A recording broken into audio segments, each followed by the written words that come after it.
never believed in restless spirits until I watched a dead woman's hands refuse to stay still.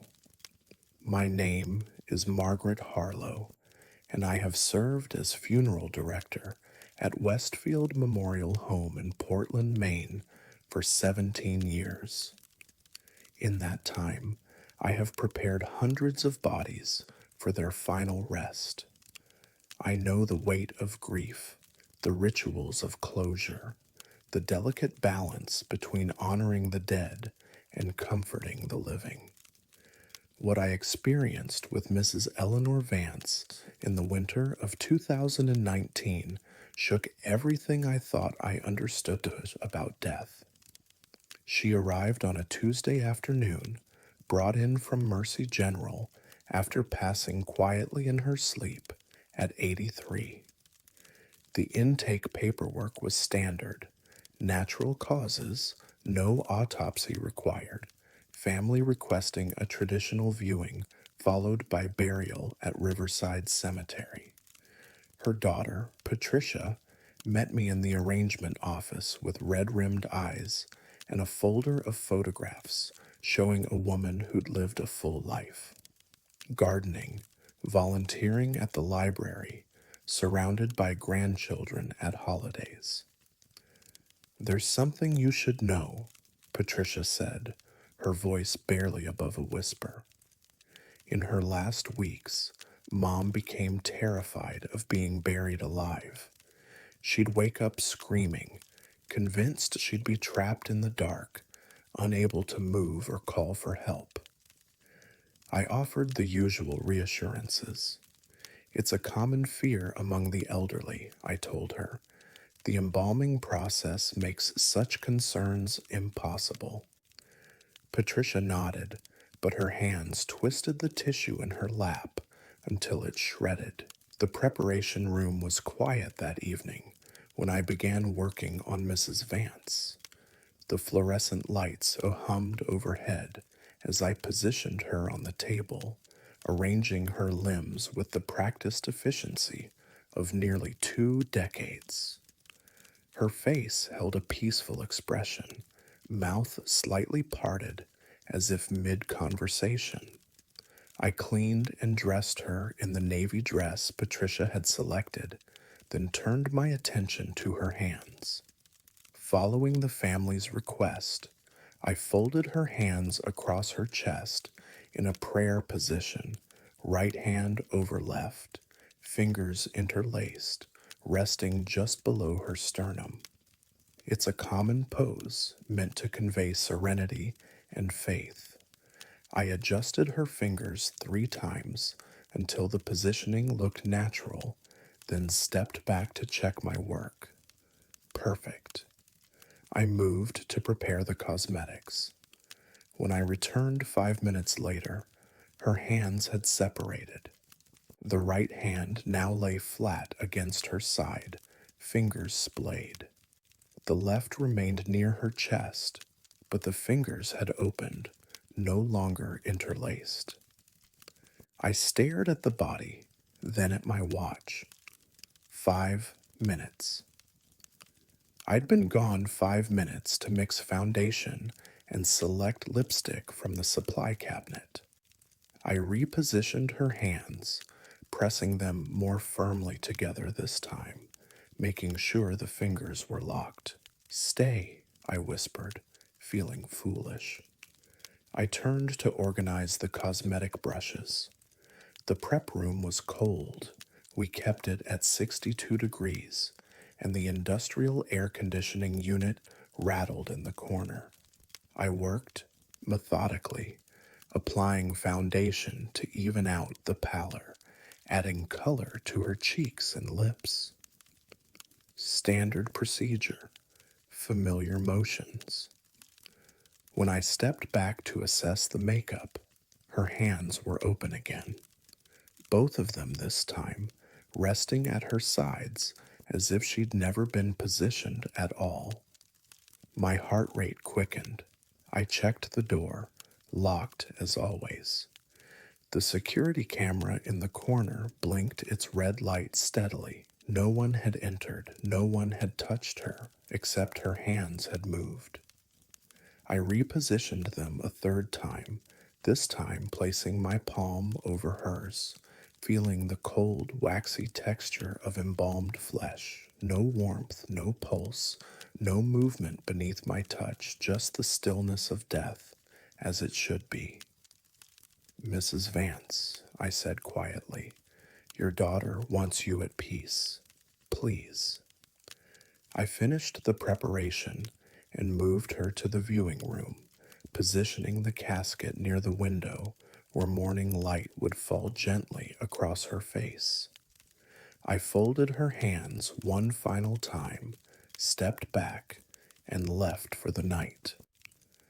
At 6 the next morning, I returned to find her hands open, resting on either side of her body. The viewing was scheduled for 10. I had 4 hours. I repositioned them. By 7, they'd separated. I tried again at 8, using mortuary wax to seal the fingers together. By 8:30, the wax had cracked and her hands lay flat against the silk lining. Patricia arrived early, bringing flowers. She stopped in the doorway of the viewing room, her face draining of color. Why are her hands like that? She asked. I'm so sorry, I said. I've been having difficulty keeping them positioned. Sometimes the body settles. She's trying to get out, Patricia interrupted, her voice rising. She's terrified. She thinks she's trapped. Before I could respond, Patricia walked to the casket and gently took her mother's right hand. She held it for a moment, whispering something I couldn't hear, then carefully folded both hands back into prayer position. It's okay, Mom, she said. You can move if you need to. I know you're afraid, but you're not buried yet. You're not trapped. You can still breathe. The hands stayed folded through the entire viewing. 37 people paid their respects. Mrs. Vance's hands never moved. At the cemetery, as we prepared to lower the casket, Patricia asked me to open it one final time. Inside, Mrs. Vance's hands had separated again, lying peacefully at her sides. There, Patricia said softly. She's ready now. She's not afraid anymore. We closed the casket and completed the burial. I've never mentioned what happened to anyone outside the family, but since that day, I always ask the families, if your loved one had a fear, tell me, because sometimes I think the dead remember what frightened them in life, and sometimes they need permission to let it go. I still work at Westfield Memorial. I still fold hands in prayer when requested. But now, when I position them, I lean close and whisper, you're safe. You can move if you need to. Most of them stay still, most of them.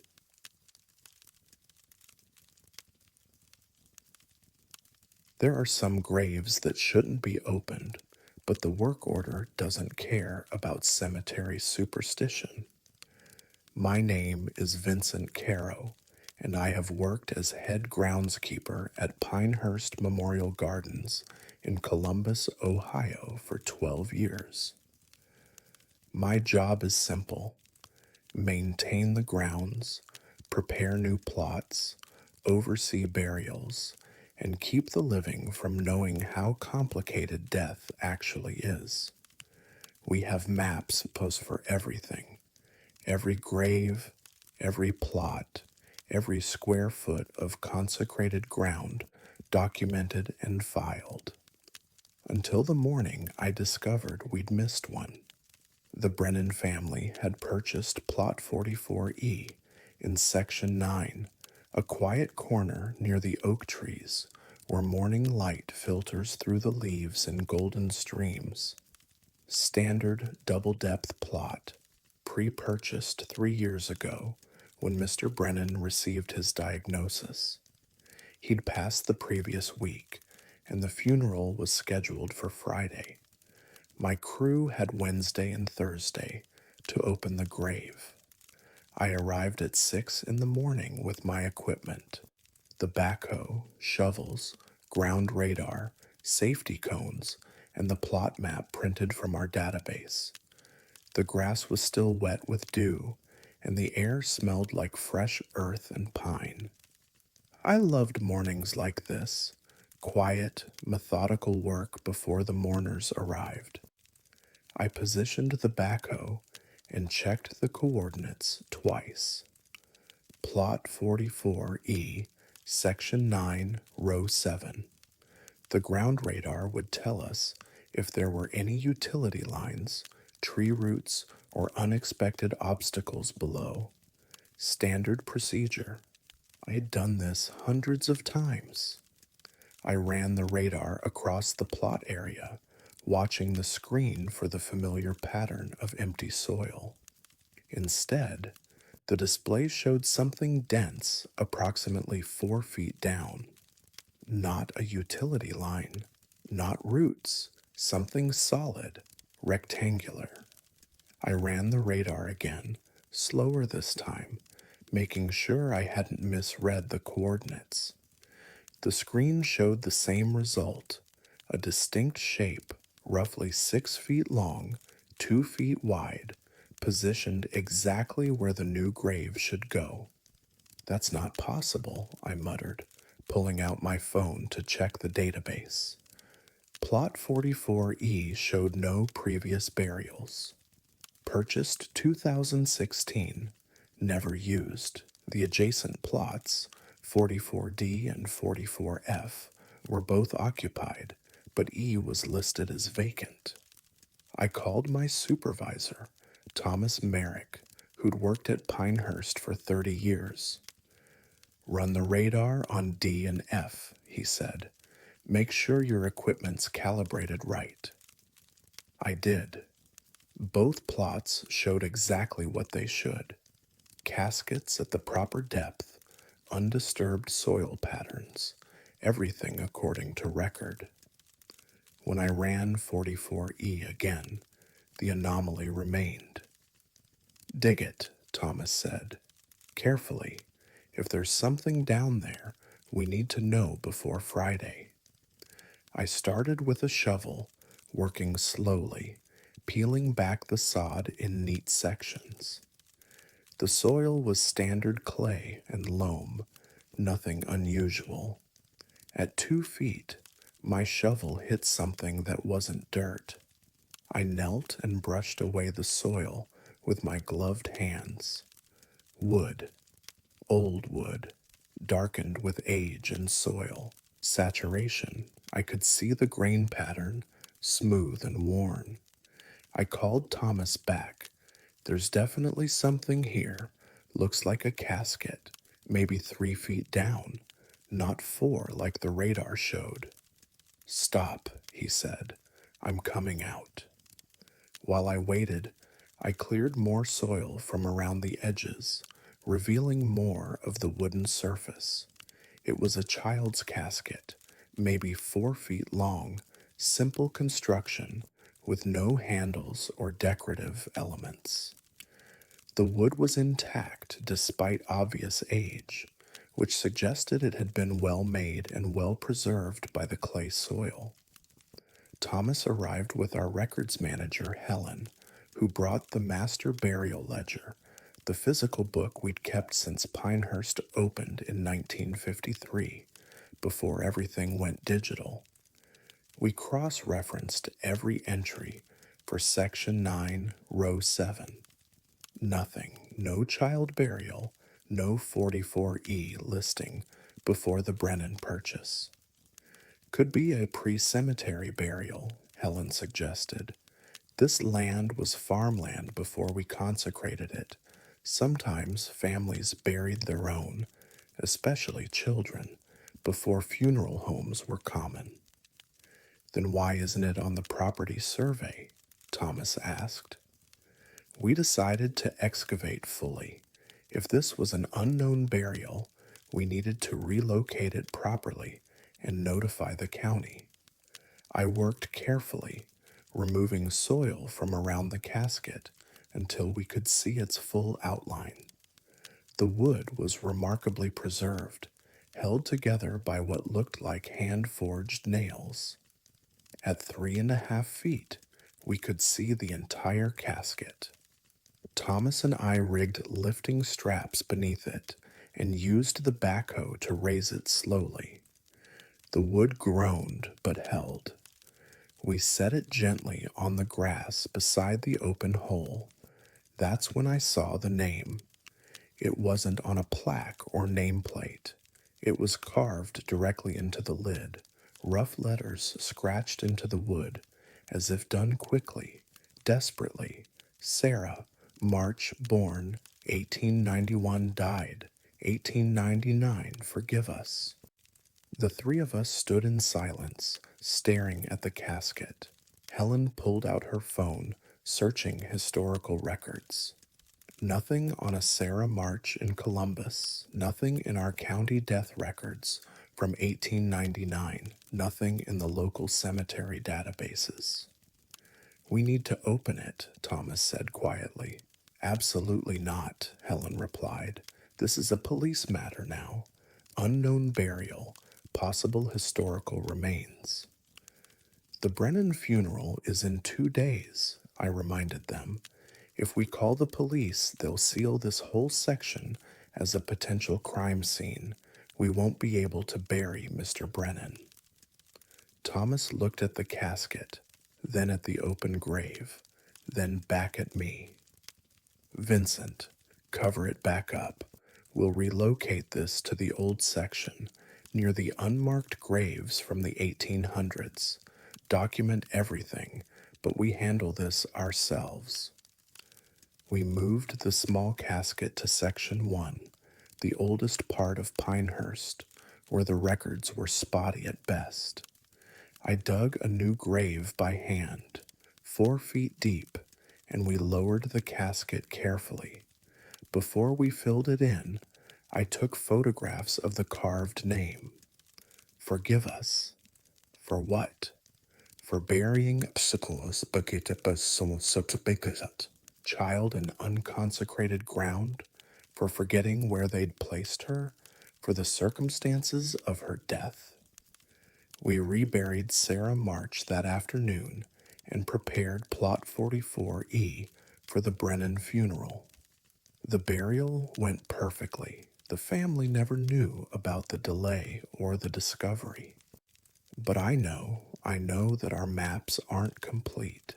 I know that Sarah March was buried in ground that didn't belong to her, forgotten for over a century, until a backhoe and ground radar found her by accident. I know that whoever carved her name into that lid was asking forgiveness from someone, God, maybe, or Sarah herself. And I know that when I maintain Section 1 now, I always pause at the unmarked grave near the back corner, wondering what other names are carved in wood beneath the soil, waiting to be found. Last week, I ran ground radar across Section 1 just to check. I found 3 more anomalies. I haven't told Thomas yet.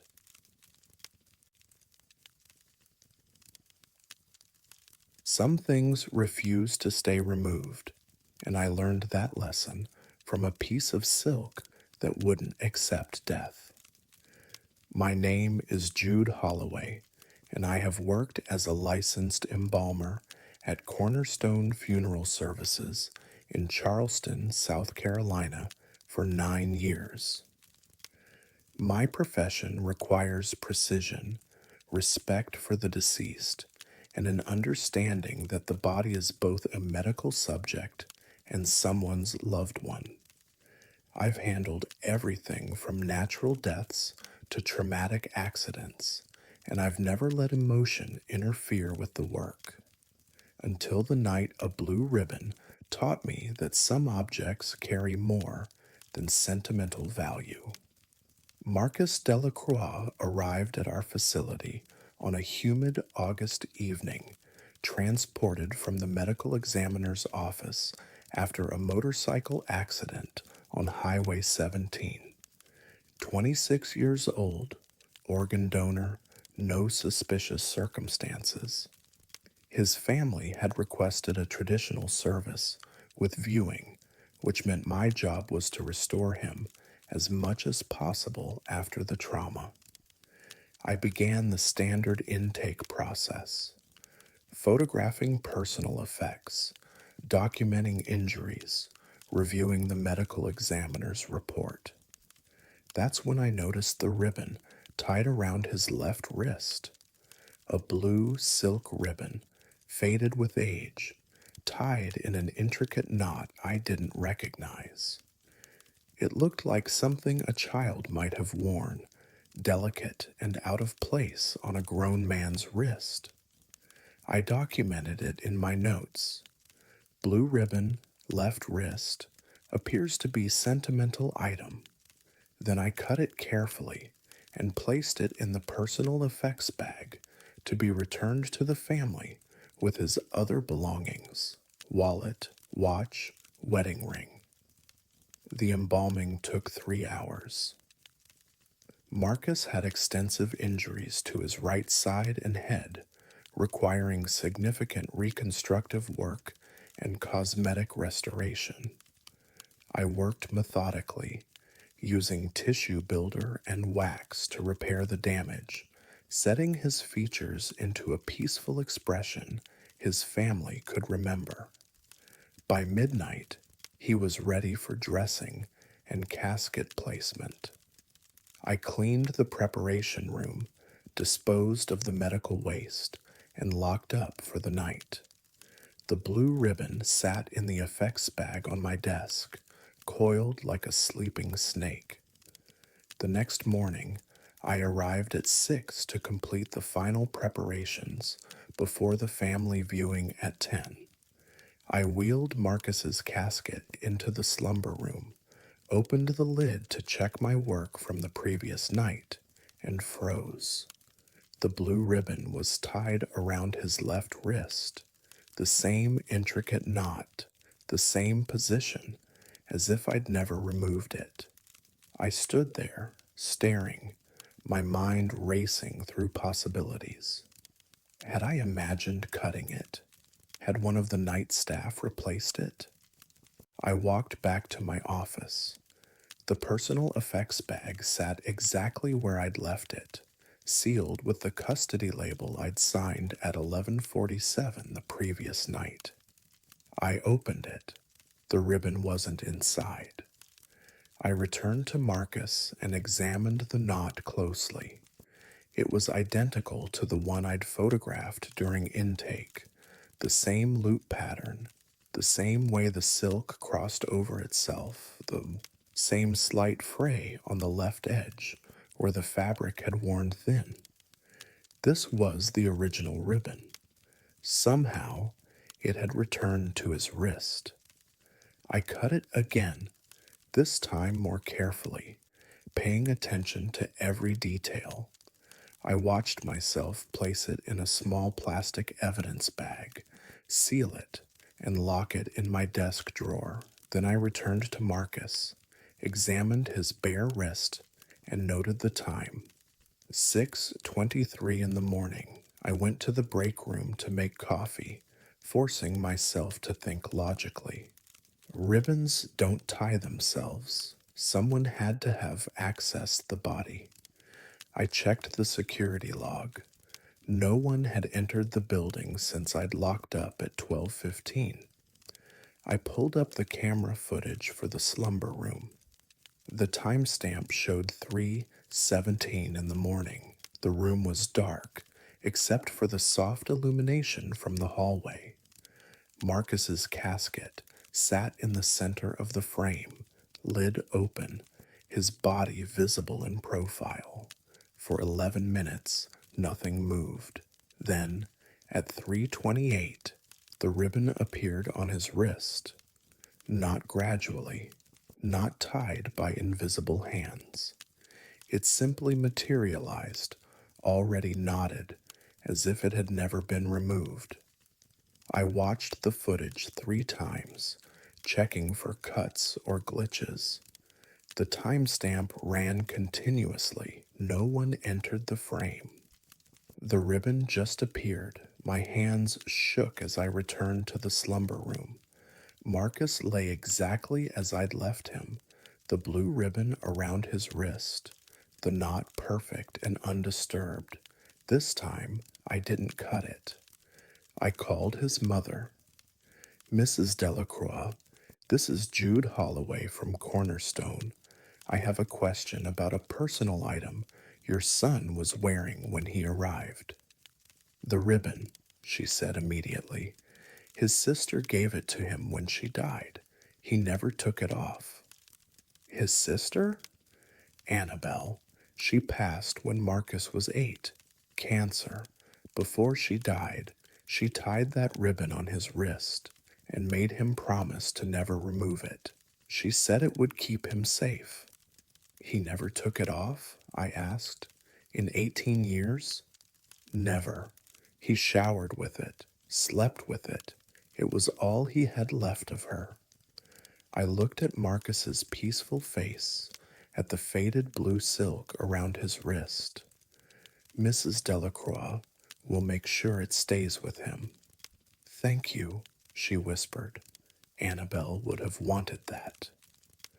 The viewing went smoothly. 17 family members and friends paid their respects. Several people commented on the ribbon, sharing memories of Annabelle, of Marcus's devotion to his sister's memory, of how he'd honored her wish even as a child grew into a man. At the burial, I was part of the team that accompanied the casket to Magnolia Cemetery. As we lowered Marcus into the ground, I noticed Mrs. Delacroix watching me. She approached as the other mourners departed. Did you try to remove it? She asked quietly. I hesitated, then nodded. It came back, didn't it? Yes, ma'am. She smiled, sad but knowing. Annabelle promised him it would keep him safe. I think she meant it would keep him safe even after death. Keep them together, I've thought about that conversation many times since Marcus Delacroix's burial. I've wondered if Annabelle's love was strong enough to reach across death, to ensure her brother kept his promise, to bind them together with a piece of blue silk that refused to accept separation. I still work at Cornerstone. I still remove jewelry, watches, and sentimental items during preparation. But now, when I find something tied around a wrist or neck, I ask the family first. Because some things aren't meant to be removed, and some promises are stronger than death. Last month, a young woman arrived wearing a silver bracelet engraved with a name. I left it on. When I checked the next morning, it was still there, exactly where it belonged.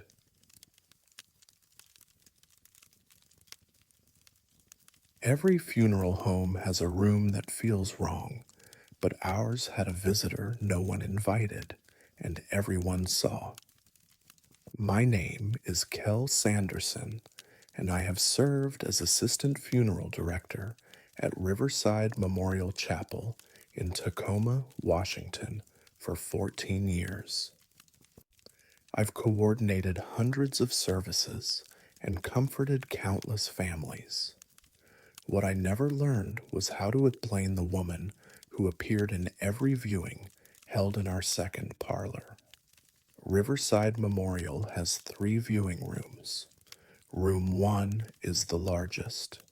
Room 3 is intimate for immediate family. Room 2 falls in between, seating for 30. Bay windows overlooking the rose garden, cream-colored walls. Room 2 is also the room where mourners kept asking about the woman in the corner. The first time was in March of 2017. The Holloway family was viewing their father. 15 people attended. I stood near the entrance when Mrs. Holloway approached. "Excuse me," she said quietly, "but who is that woman standing at the window?" I looked toward the bay windows. No one stood there. The corner was empty, except for a potted fern and a small table. "I'm sorry, Mrs. Holloway. I don't see anyone." She frowned. "The woman in the dark dress. She's been there for 10 minutes, just looking at Dad's casket." I walked to the corner. 12 people sat in chairs or stood in groups. 3 waited in line at the casket. No one wore a dark dress. No one stood alone by the window. "Perhaps a reflection," I suggested. "The afternoon light can create shadows." She nodded uncertainly. "Maybe, but she seemed so real." I dismissed it as grief playing tricks. The second incident came 2 weeks later. The Morrison service, a young mother who died in a car accident. 22 attendees. Halfway through the viewing, Mr. Morrison pulled me aside. "Who's the woman in the corner?" he asked. "She's been staring at my wife's casket, and it's making my daughter uncomfortable." The same corner, the same question. This time, I checked the security cameras. We kept feeds running during all services, partly for security, partly to document attendance for family records. I pulled up the Room 2 feed on my phone and scrolled back 10 minutes. The corner was empty in the footage, but as I watched, a shadow passed across the frame near the window, darker than the afternoon light should produce, shaped vaguely like a person standing. It lingered for 8 seconds, then dissipated. I zoomed in on the timestamp, 2:47 in the afternoon. I looked at my watch, 2:48. The shadow had appeared less than a minute ago. "Sir," I said carefully, "can you describe what you're seeing?" "A woman, maybe 50, 60 years old, dark hair pulled back, long dress, like something from old photographs. She's just standing there." I saw nothing. The camera showed nothing except that shadow, but Mr. Morrison saw someone clearly enough to describe her. Over the next 6 months, it happened 11 more times.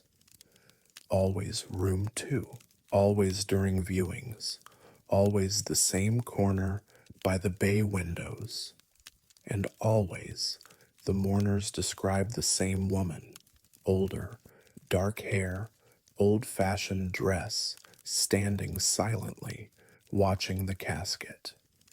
I started documenting every incident.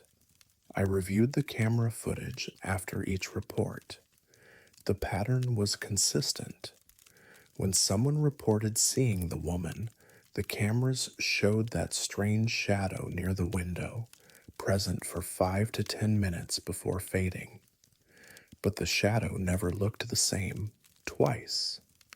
I compiled screenshots from 6 different services and laid them out on my desk. The shapes varied, sometimes tall and thin, sometimes broader, sometimes barely visible at all, but they appeared in the exact spot where mourners claimed to see a woman. In August, I decided to test something. During the Peterson service, I positioned myself in the corner where the woman supposedly appeared. I stood there for 20 minutes, watching the viewing through the crowd, feeling the afternoon sun warm my back through the bay windows. At 3:12, a guest approached me, Mrs. Peterson's sister. "Excuse me, could you move?" she asked. "I'd like to see who that woman is standing behind you." I was alone. I'd made sure no one else was in the corner. There's no one behind me, ma'am. She pointed past my shoulder. The woman in the dark dress. She's been there for several minutes. I turned. Nothing. Empty space, just the window, the fern, and the afternoon light casting shadows across the cream walls. But when I checked the camera footage later, there it was. A shadow behind where I'd been standing, darker and more defined than any I'd seen before. And for the first time, the shadow had a face. Blurred, indistinct, but unmistakably a face turned toward the casket. I showed the footage to our funeral director, Michael Ashford, who'd owned Riverside for 30 years. Room 2 was the original chapel when this building was a church, he said quietly. Before we converted it in 1973, there was a woman who attended services here every Sunday for decades. She died in that corner during a service in 1968. Heart attack. She was watching a funeral. What was her name? Margaret Winters, widow, no children, no close family. She's buried in the cemetery across town, alone.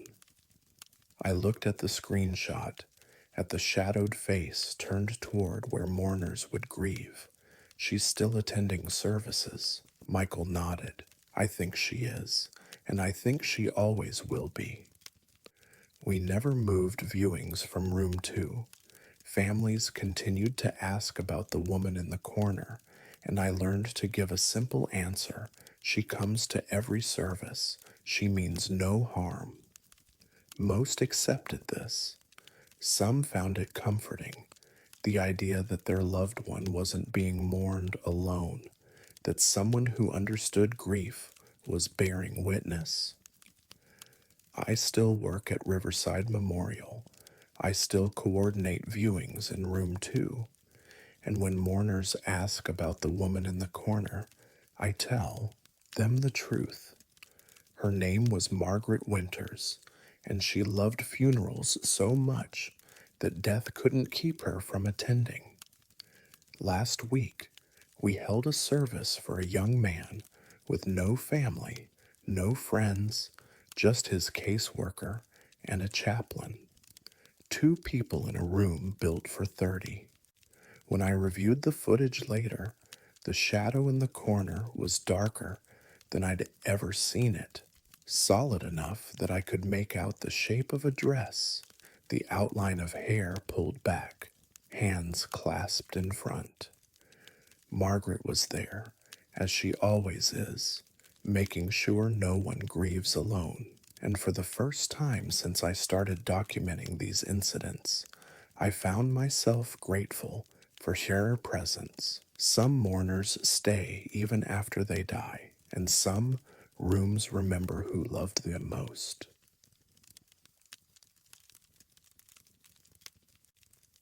I've transported hundreds of bodies, and none of them ever changed the evidence they brought with them, until a pair of glasses rewrote their own damage.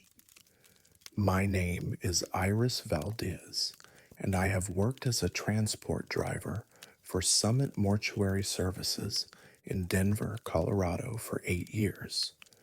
I retrieve the deceased from hospitals, homes, or accident scenes, transport them with dignity, and document everything. I'm the first person to handle the dead after their final moment, and what happened with Thomas Renwick in November of 2021 made me question whether the dead stay as still as we assume. The call came at 2 in the morning. Natural death at home, elderly male, family physician Sohn had signed off. The address was in Capitol Hill, a Victorian house with steep steps. I arrived to find the family, his daughter Sarah and her husband, waiting, exhausted and red-eyed. He's in the bedroom, Sarah said quietly. He went peacefully, just fell asleep in his chair. Thomas Renwick sat in a leather recliner beside his bed, still wearing his reading glasses, a paperback novel open on his lap. 82 years old, thin frame, dignified even in death. I performed the standard checks, confirmed no pulse, no respiration, skin temperature consistent with time of death, and began documenting his appearance for the intake report. That's when I noticed the glasses. Wire-rimmed bifocals, old-fashioned style, resting low on his nose as if he'd been reading when he passed. The left lens had a single crack running diagonally from the upper corner to the center, a clean fracture that caught the lamplight. I photographed them as part of my documentation, front view, side view, close-up of the crack. Standard procedure. Every detail matters in case of family questions later. Did his glasses break when he passed? I asked Sarah. She shook her head. No, that crack's been there for months. Dad refused to get new ones, said he could see fine through it. I noted this in my report. Wire-rimmed glasses, crack in left lens, pre-existing damage per family. Then I carefully removed the glasses and placed them with his other personal effects, wallet, watch, wedding ring, in a clear bag that would accompany him to the funeral home. The transport was routine. I secured Thomas in the body bag, used the gurney to navigate the steep stairs, and loaded him into the van. Sarah signed the release paperwork, and I drove through the empty Denver streets to Summit Mortuary, arriving at 2:53 in the morning. I wheeled him into our intake room, transferred him to the refrigeration unit, and began processing the documentation. As part of protocol, I photographed the personal effects before logging them into our system.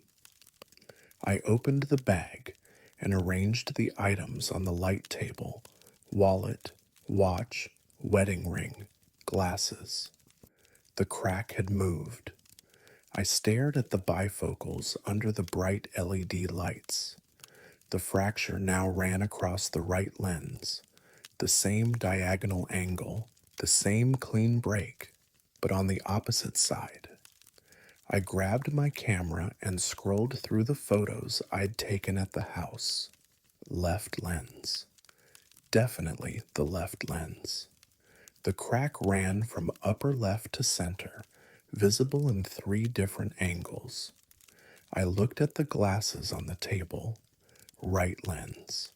Upper right to center. Identical pattern. Wrong lens. My hands trembled as I held them up to the light, examining both lenses carefully. The left lens was intact, flawless, not even a scratch. The right lens had the crack, sharp and precise, as if it had been there all along. I called my supervisor, Marcus Chen, who lived 10 minutes from the facility. "This is going to sound strange," I said when he arrived, "but I need you to confirm something." I showed him the photographs from the house, then the glasses on the table. He examined both carefully, checking the timestamps on the photos, holding the glasses under different lights. "Could you have photographed them wrong?" he asked. "Maybe the angle made it look like the left lens?" I took 3 photos, all showing the left lens cracked. Could the family have mixed up which side was damaged?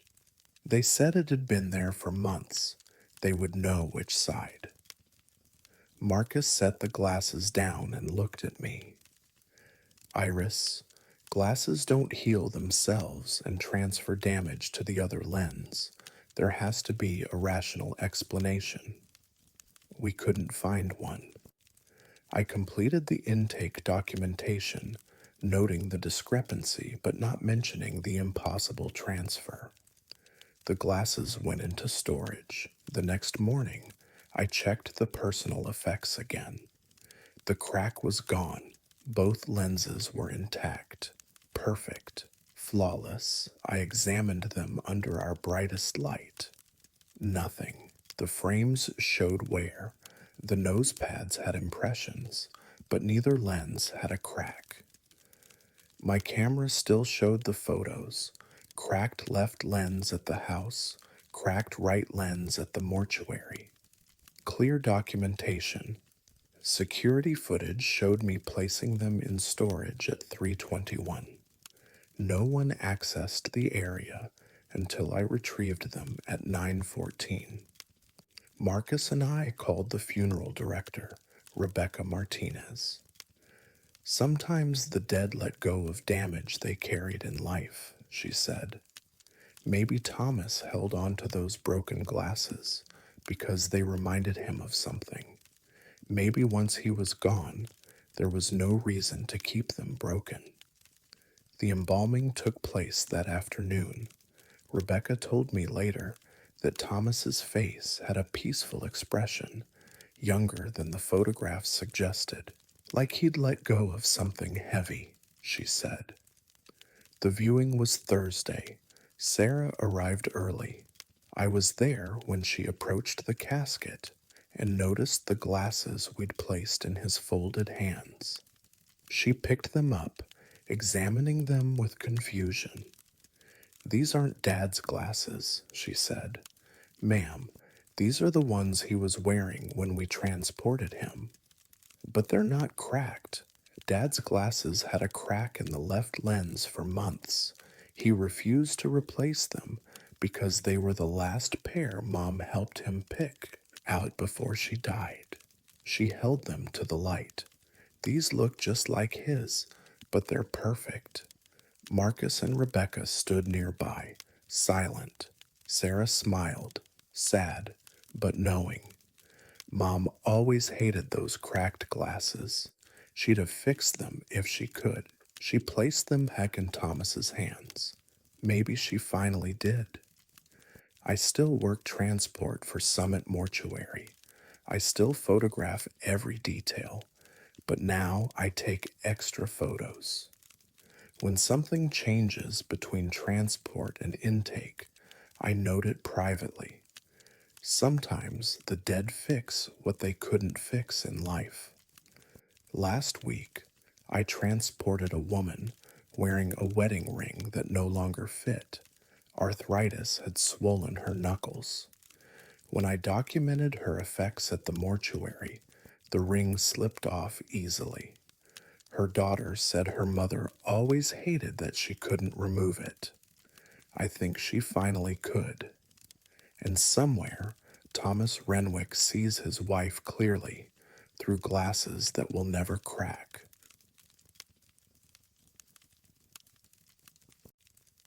Some sounds shouldn't be possible, but I heard one coming from a casket 3 days after death stopped the lungs. My name is Dominic Rains, and I have worked as a mortician at Ashford Funeral Home in Providence, Rhode Island, for 22 years. I understand the mechanics of death, the cessation of breath, the stilling of the heart, the gradual cooling of flesh. What I experienced with Catherine Brennan in the winter of 2018 defied every principle of biology I'd learned. She arrived on a Wednesday morning, transported from St. Mary's Hospital after complications from pneumonia. 79 years old, frail build, DNR order honored. Her family requested a traditional funeral with viewing on Saturday, which gave me 3 days for preparation. I began the embalming process that afternoon. Standard procedure: arterial injection, cavity treatment, feature setting. Catherine's face held a peaceful expression, lips slightly parted, as they often are in respiratory deaths. By 6 that evening, she was ready for dressing and casket placement. I transferred Catherine from the embalming table, dressed her in the navy dress the family provided, and arranged her in the mahogany casket. Then I sealed it using our gasket seal system, rubber compression creating an airtight environment when the lid closes.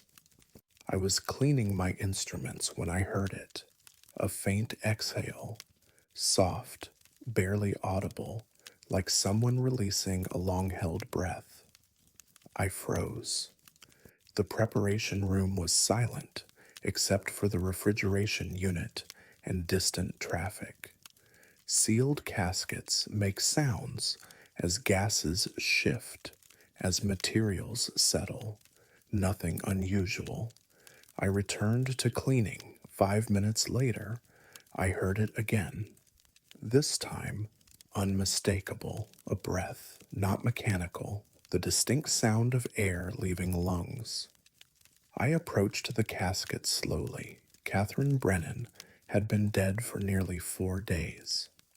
I'd embalmed her myself, replaced her blood with formaldehyde solution, aspirated her cavities. There was no biological possibility of respiration. I placed my hand on the casket lid. Silence. I waited. Nothing. "You're being ridiculous," I muttered. The exhale came again, longer, as if whoever was inside had been holding their breath, waiting for me to leave. My hands shook as I released the seal. The gasket hissed as pressure equalized. I lifted the lid. Catherine lay exactly as I'd positioned her, hands folded, dress arranged perfectly, face peaceful, no movement, no sign of disturbance. I leaned closer, checking for any indication of what might have caused the sound. Her mouth remained slightly parted, her chest still, her skin cool and waxy with embalming fluid. Nothing. I examined the casket lining for tears or gaps that might whistle when air pressure changed. The satin was intact. I checked the seal mechanism for leaks. Perfect compression. "Gases," I said aloud, trying to convince myself. "Just post-mortem gases." I closed the lid again, engaged the seal, and stepped back. Silence.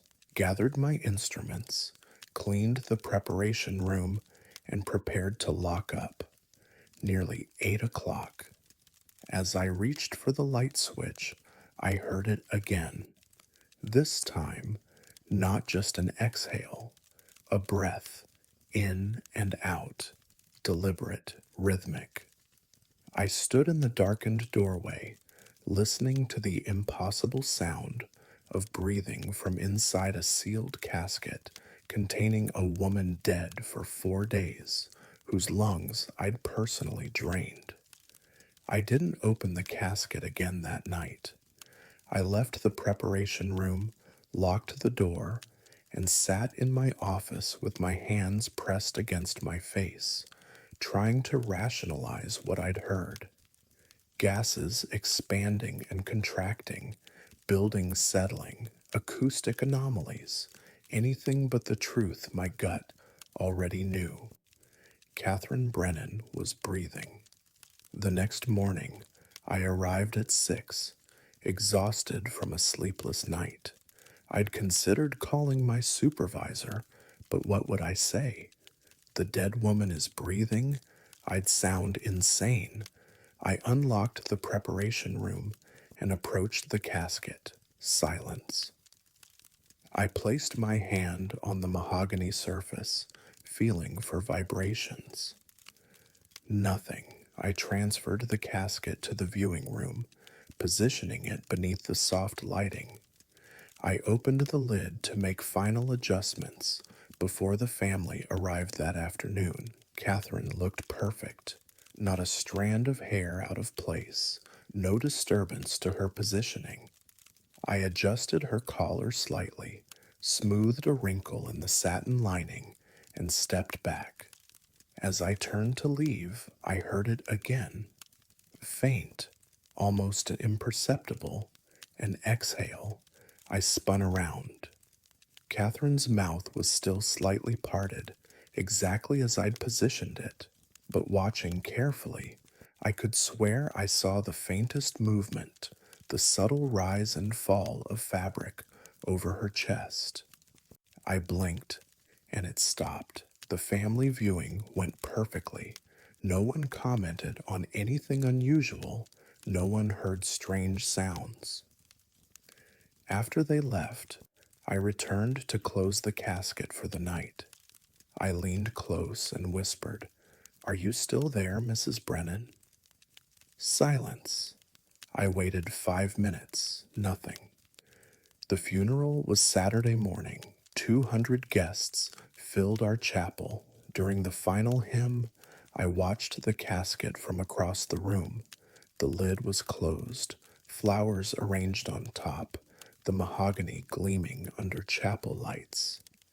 And then I saw it, just for a moment, the slightest shift, as if someone inside had exhaled. No one else noticed. After the burial, one of our assistants, Michael Chen, turned to me. "Did you hear something weird during the viewing Thursday?" My blood went cold. "What do you mean?" I was adjusting flowers in the viewing room, and I could swear I heard breathing, like someone was in there with me. But when I looked, it was just Mrs. Brennan's casket. What time was this? Around 7. I figured I was just tired. 7 o'clock, the same time I'd heard it on Wednesday. I never told Michael what I'd experienced. Catherine Brennan rests in St. Francis Cemetery now, her casket sealed 6 feet below the earth. But sometimes, late at night, when I'm alone in the preparation room, I think about that sound, that impossible breath from lungs that couldn't possibly function. I still work at Ashford Funeral Home. I still seal caskets after embalming. But now, before I close the lid, I lean close and whisper the same thing every time. Rest peacefully. You can let go now. Most of them do. Most of them.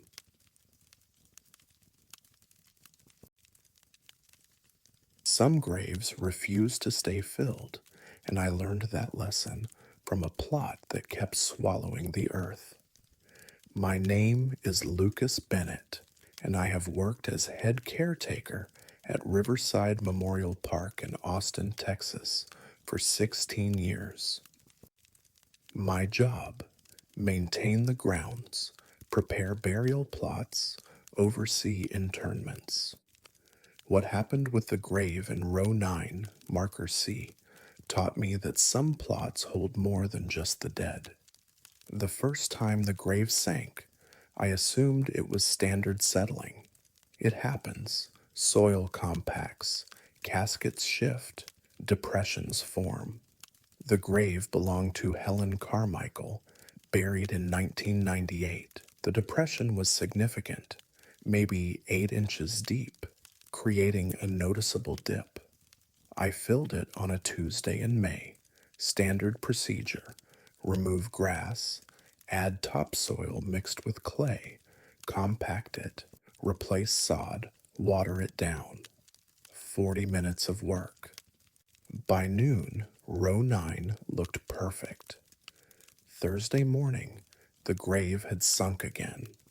Not gradually. The entire plot had dropped nearly a foot, creating a rectangular pit exactly the size of the burial vault. The grass I'd laid Tuesday was intact but sunken, as if the earth beneath had simply disappeared. I called my supervisor, Marcus Webb, who'd managed Riverside for 30 years. "Could be vault collapse," he said, examining the depression. "Concrete cracks and soil filters down. After 20 years, fill it again. If it sinks a third time, we'll need to excavate and check vault integrity." I filled it that afternoon with extra soil and drainage gravel. 2 hours of work. Saturday morning, it had sunk again, this time nearly 2 feet. Marcus authorized excavation. Monday, I arrived with the backhoe and ground radar. Before digging, I scanned the plot. The radar showed something unexpected, the vault at 6 feet, as it should be, but beneath it, at roughly 10 feet, another solid mass, rectangular, large, positioned directly under Helen Carmichael's burial vault. That can't be right, Marcus said. There's nothing on the records for a second burial. This plot was sold and used once. Helen Carmichael, buried June 98. Previous burial from before the cemetery was mapped? Riverside opened in 53. Every plot was surveyed from day one. If something was already buried here, it would be in the records. We excavated carefully. At 6 feet, we reached Helen's vault, intact, undamaged, no cracks, no structural failure. Keep going, Marcus said quietly. At 8 feet, my backhoe bucket scraped something solid, not rock. The sound was different, more hollow, manufactured. I climbed down and brushed away soil. Wood, old wood, darkened with age but preserved of the clay. As I cleared more dirt, I could see it was a casket, larger than modern sizes, handcrafted, held together with rusted iron nails. Marcus, I called up, there's a casket down here. We cleared enough soil to see the full outline, positioned exactly beneath Helen Carmichael's vault. No nameplate, no marker, but carved into the lid, Sarah, March 1891, 1899, row 9 marker. C, the same name, the same location marker, but Sarah March wasn't in our records. No documentation of a child buried in row 9C before Helen Carmichael purchased the plot. Marcus climbed out and called the cemetery office. I stayed in the pit, staring at the carved name. There's nothing, Marcus said when he returned. No Sarah March in our records, no notation of a previous burial. Row 9C shows as empty until Helen Carmichael. We photographed everything, documented the depth and position. Then we faced a decision, what to do with Sarah March. We can't leave her here, Marcus said. If we rebury Helen's vault on top, the ground will keep sinking, the soil's compacting into the space around Sarah's casket. We need to relocate her. I prepared a new grave in Section 1, the oldest part of Riverside where records were incomplete. We carefully lifted Sarah's casket, lighter than expected, fragile, and transported it across the cemetery. As we lowered it into the new grave, I noticed something carved on the bottom, hidden until we'd lifted it. Forgive us for forgetting. I didn't mention it to Marcus.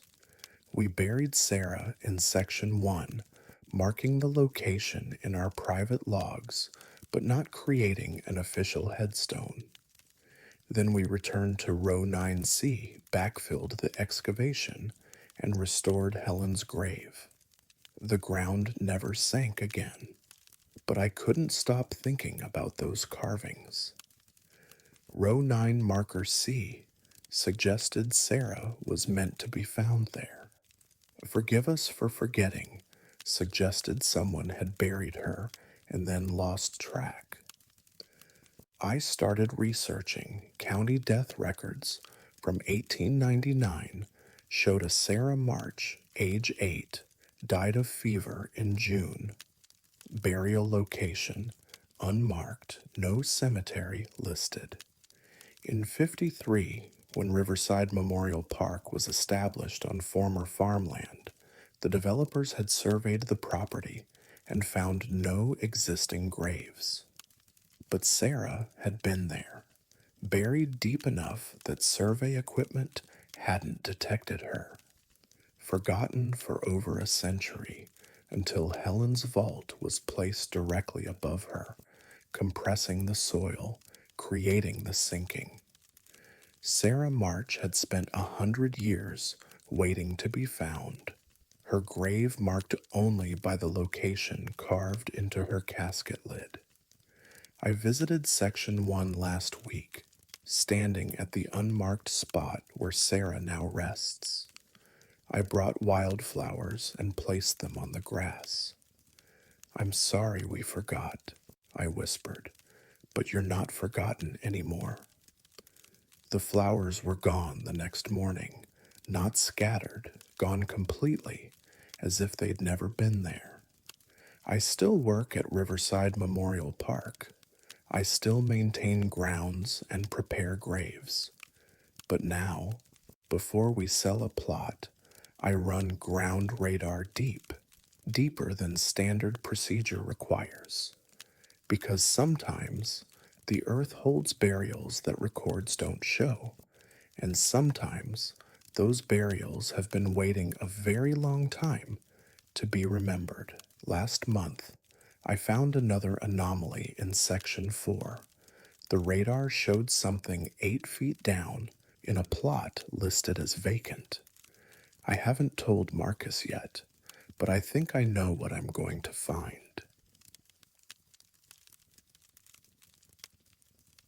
I've positioned hundreds of faces for viewing, and none of them ever changed expression until I watched a teenage girl's neutral mouth shift into a smile while she was alone. My name is Elena Martinez, and I have served as funeral director at Oakwood Memorial Chapel in Sacramento, California for 19 years. My work requires meticulous attention to detail, particularly in presentation. Families remember the last image of their loved one, so I ensure that an image is peaceful and dignified.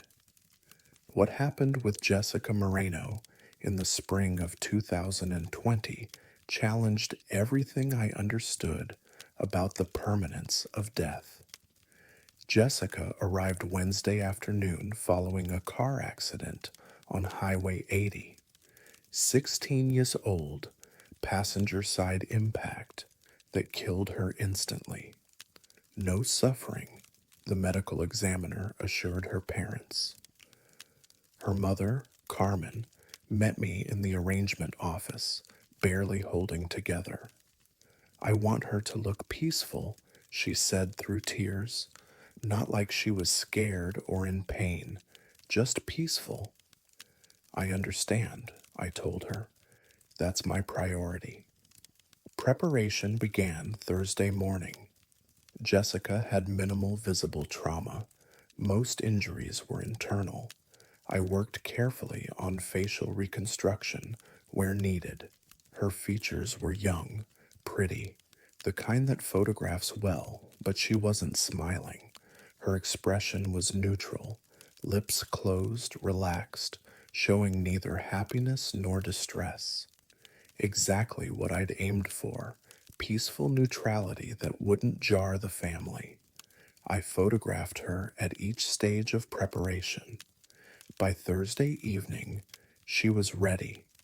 I'd dressed her in the lavender dress Carmen provided, arranged her dark hair, positioned her hands with a small silver cross. The viewing was Saturday afternoon. I took final photographs at 6 Thursday evening. Her expression in those images, neutral, mouth closed, peaceful. Friday morning, I entered the viewing room to adjust lighting and make minor cosmetic touch-ups.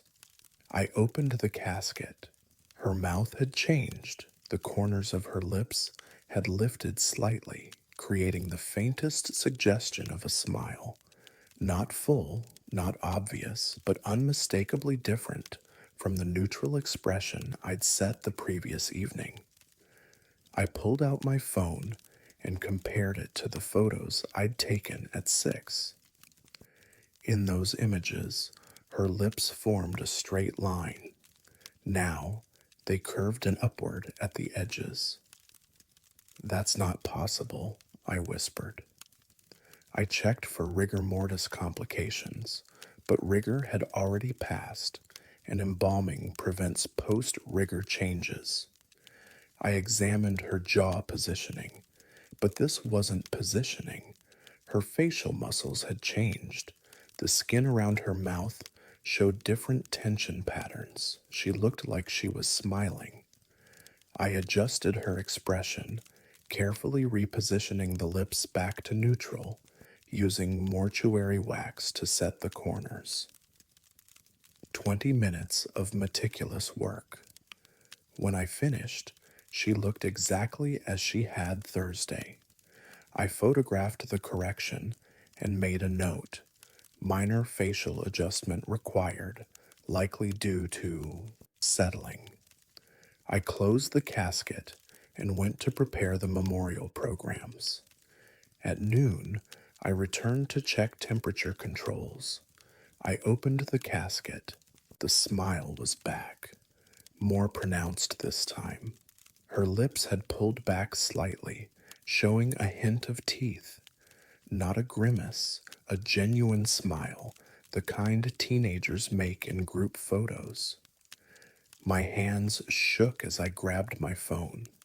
The photos from 3 hours ago showed neutral expression, the wax holding her features exactly as I'd set them. Now, the wax had cracked. The corners of her mouth had pulled upward, despite the adhesive. I called my assistant, Patricia Reeves, who'd worked with me for 12 years. "Can you come look at something?" Patricia met me in the viewing room. I showed her the photos from Thursday, then this morning, then gestured to Jessica. Her expression changed. Patricia leaned over the casket.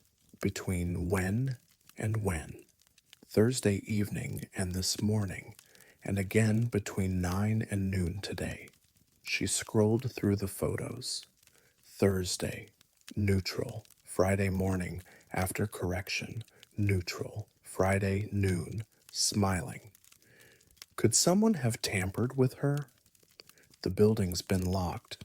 Only you and I have access." We checked the security footage. No one had entered except me. "Maybe it's the embalming," Patricia said uncertainly. But we both knew that wasn't how embalming worked. I adjusted Jessica's expression again, this time using more wax, more adhesive, setting her features firmly. Patricia watched, neither of us speaking about what we both understood. This shouldn't be happening. "I'm going to stay here," I said. "Watch the casket. See if it changes." "You're serious?" "Look at those photos. Something is happening." She left me alone. I positioned a chair beside the casket, sat down, and watched Jessica's face. For 2 hours, nothing changed. Her expression remained exactly as I'd set it, neutral, peaceful. At 2:15, I looked down at my notes. When I looked back up, maybe 30 seconds later, the corners of her mouth had lifted. I watched it happen. Subtle, gradual, but undeniable. Her lips curved upward, the smile forming as if pulled by invisible strings. The wax began to crack. I didn't touch her. I just watched, my heart pounding, as the smile grew wider over 5 minutes. Not grotesque, not frightening, just a teenage girl smiling. When it stopped, her expression looked happy. I took a photo, then called Carmen Moreno. Mrs. Moreno, how did Jessica usually look? What was her normal expression? There was a pause. She was always smiling. From the time she was little, even when she was upset, she'd end up smiling. It drove her brother crazy. Did she smile in her sleep? Yes. I used to check on her at night, and she'd be smiling even while sleeping. I always wondered what she was dreaming about. After I hung up, I looked at Jessica again. The smile was gentle, comfortable, natural. It was the expression of someone who smiled habitually, whose default state was happiness. I didn't adjust it again. The viewing was Saturday afternoon. Over 100 people attended. Every single person who approached the casket commented, "She looks so peaceful. She's smiling. That's so Jessica." That's exactly how I remember her. Carmen held my hand afterward. "Thank you for making her look like herself. That smile, that's my baby. That's how she always looked." I never told her about the changes. I never mentioned the photos or explained that Jessica's smile had formed on its own, because maybe some people can't help but smile. Maybe happiness runs so deep that even death can't fully erase it. I still work at Oakwood Memorial Chapel. I still prepare bodies with meticulous care, setting peaceful expressions. But now, when I position a face, I pay attention to what feels natural. And if an expression changes after I've said it, I check with the family first. Because sometimes the dead know better than we do how they want to be remembered. Last week, I prepared a woman known for her stern demeanor. I positioned her with a serious expression. The next morning, the corners of her mouth had softened into something almost warm. I left it that way. Her daughter said it was the most at peace she'd ever seen her mother look.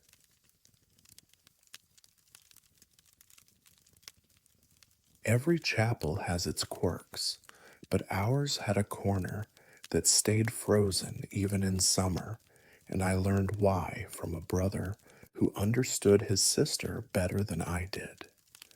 My name is Cameron Penn, and I have worked as assistant funeral director at Willow Creek Memorial Home in Phoenix, Arizona for 11 years. In a city where summer temperatures regularly exceed 110 degrees, our climate control works overtime to keep facilities comfortable. What happened with the cold spot in Chapel B taught me that some temperatures can't be explained by mechanical failure. The spot was in the back left corner, near the last row of pews, 6 feet from the west wall. I first noticed it during the Henderson service in July of 2017. The chapel was packed, nearly 200 mourners, and our AC was struggling. Temperature inside hovered around 74 degrees, warmer than our standard 70, but acceptable given the crowd and the 112-degree heat outside. I was directing late arrivals when I passed through that corner and felt the temperature drop. Not slightly cooler, cold, like stepping into a walk-in freezer. I stopped, confused. The AC vent was on the opposite wall. There was no reason for this specific area to be significantly colder. I mentioned it to our facilities manager, Robert Kim, after the service. "Probably a duct leak," he said. "I'll check the system." He found nothing. No leaks, no redirected airflow, no mechanical explanation. The HVAC system was functioning exactly as designed, but the cold spot remained. I started paying attention during services. Every funeral held in Chapel B, regardless of season or attendance, had that same frozen corner. In August, when the rest of the chapel sat at 72 degrees, the corner measured 58 on the digital thermometer Robert installed. In December, when we reduced cooling to 68, the corner dropped to 41. The cold was consistent, localized, and inexplicable. Could be a drafting issue, Robert suggested. Old buildings settle. Maybe there's a gap in the wall allowing outside air in. But Phoenix doesn't have cold outside air. Even winter nights rarely drop below 50. The corner was colder than the exterior temperature, regardless of season. We sealed potential gaps, re insulated the wall, checked for underground water sources that might create cooling. Nothing changed. The corner stayed frozen. Most families never noticed. The cold spot was in the back, away from the casket and primary seating. Mourners who had sat there usually attributed the chill to the AC and moved to warmer seats until the Valenzuela service in January of 2019. Rosa Valenzuela had died of cancer at 47, leaving behind 3 children and a husband. The service was intimate, maybe 60 people, with plenty of open seating throughout the chapel. I was monitoring from the back when Rosa's older brother, Miguel, chose a seat in the cold corner. He sat there for the entire service, 90 minutes in a spot where the temperature registered 34 degrees. Afterward, as mourners were leaving, I approached him. "Sir, I apologize if that area was uncomfortable. Our temperature control in that corner has been inconsistent." Miguel looked at me with red-rimmed eyes. "That was Rosa's favorite spot." "I'm sorry." When we were growing up, Rosa hated the heat. She'd get migraines, nausea, couldn't function in the summer. She always said if she could live anywhere, it would be somewhere cold. Alaska, maybe. Somewhere she could breathe. He gestured to the corner. This spot felt like her, like she was there, making it comfortable, making it cold, just how she liked it. I didn't know what to say. Miguel stood, buttoning his coat. "She would have loved that corner. Thank you for having it available." After he left, I went to the corner and placed the thermometer on the pew. 34 degrees, 2 degrees above freezing, in a chapel maintained at 68 degrees, in a city where outside temperature was 53. I started researching. I pulled records for every service held in Chapel B since I'd started. 14 funerals had taken place before the Henderson service, the first time I'd noticed the cold. The 13th funeral, in June 2017, had been for Linda Hartwell, age 69.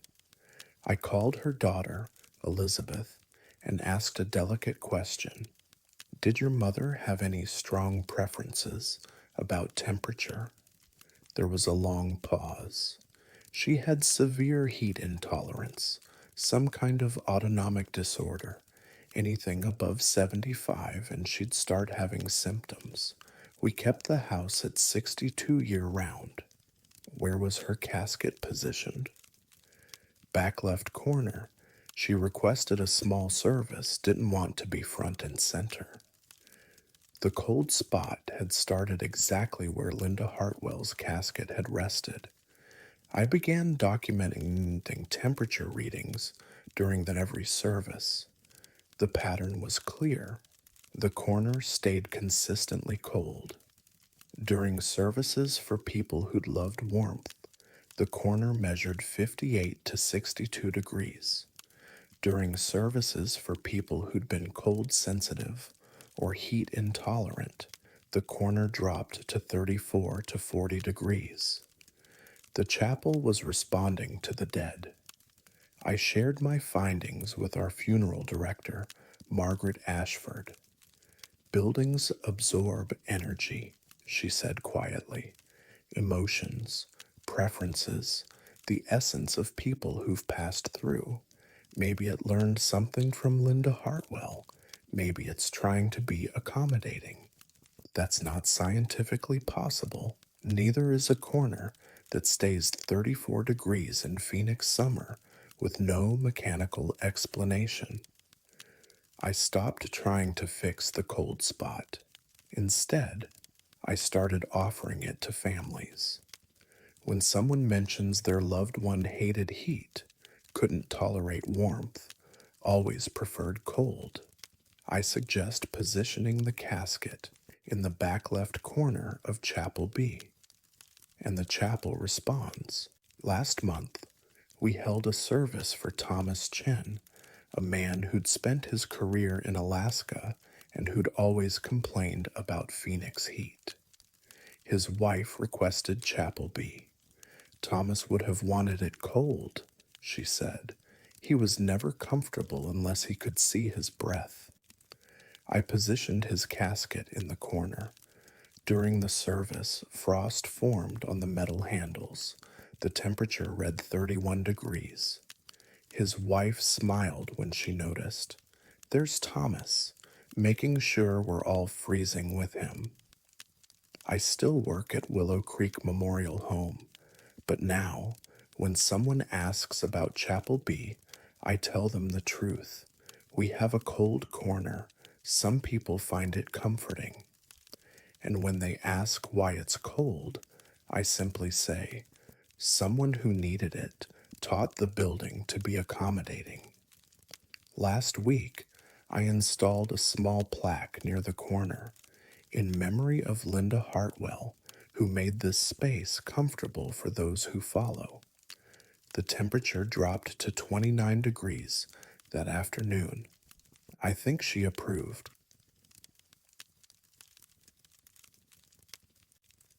Every funeral home keeps a record of who enters the building, but ours started recording visitors I never saw alive.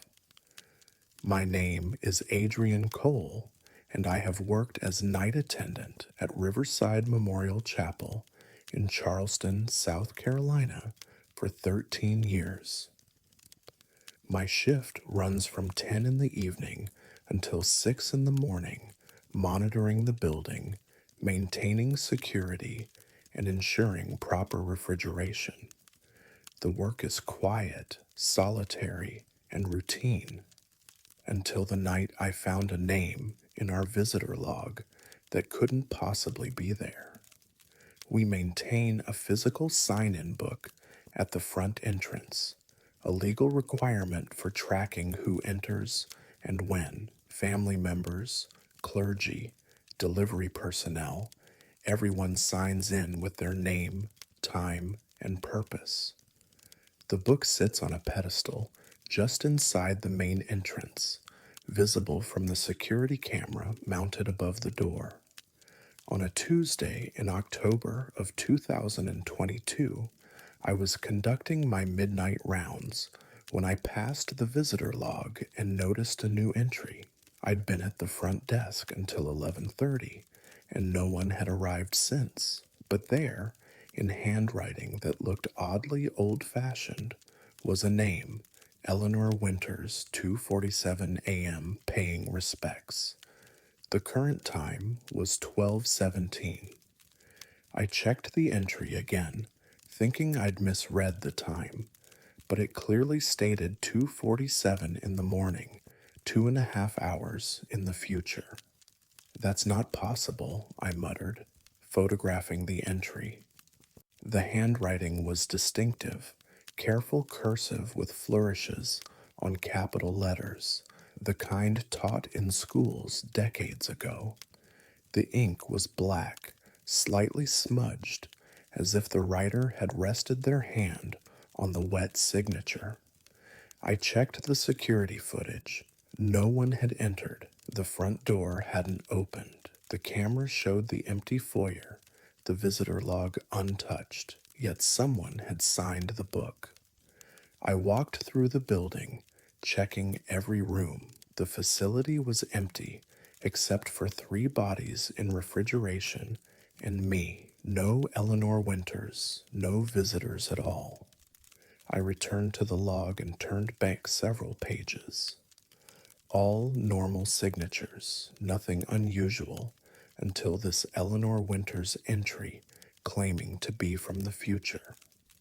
At 2:47 in the morning, I was sitting at the front desk with the visitor log in front of me, watching the clock.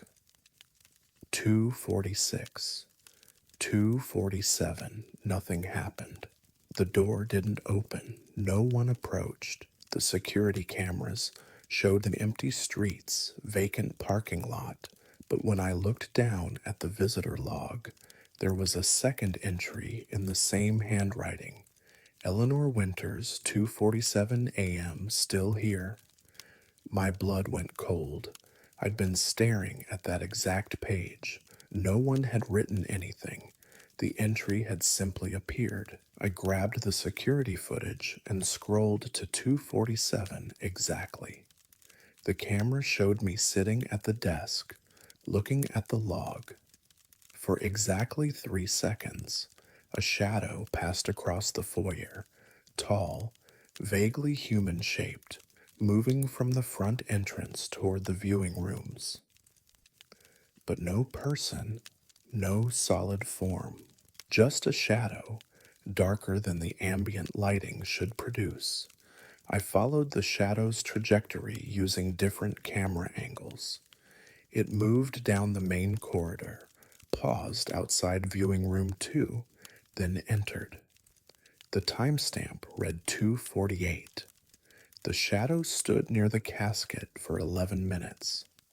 Then it moved back through the corridor, past the front desk, and exited through the main entrance. Except the door never opened. I sat at that desk until sunrise, reviewing the footage repeatedly. At 6 in the morning, when the day staff arrived, I showed the visitor log to our funeral director, Robert Ashford. Eleanor Winters, he said slowly. I know that name. He went to his office and returned with a leather-bound record book from the 1940s. He flipped through yellowed pages. Eleanor Winters died 1948. She was one of our regular mourners, attended nearly every funeral held here for about 15 years. She didn't know most of the deceased. She just came to pay respects. When she died, only 3 people attended her service. The funeral home staff felt terrible about it. What was she like? Robert showed me a photograph from the archives. An older woman in formal mourning clothes, dark hair pulled back in a severe bun, standing alone at a graveside. She attended over 300 funerals here, never missed one if she could help it. She said everyone deserves to be mourned by someone, even if that someone is a stranger. I looked at the visitor log again. The handwriting matched the style from the 1940s. She's still coming, I said. Robert nodded slowly. It appears so. Over the next 6 months, Eleanor Winters signed our visitor log 17 more times, always between 2 and 3 in the morning, always the same handwriting, always the same message, paying respects. I started checking which services she attended. The pattern was clear. She only appeared before funerals where the deceased had few or no expected mourners. The elderly with no surviving family, the homeless, the estranged, the forgotten. Margaret Hartwell's service had 3 attendees. 2 weeks later, Eleanor signed the log before a service for James Patterson, a veteran with no living relatives. His funeral had 2 people, funeral home staff and a VA representative.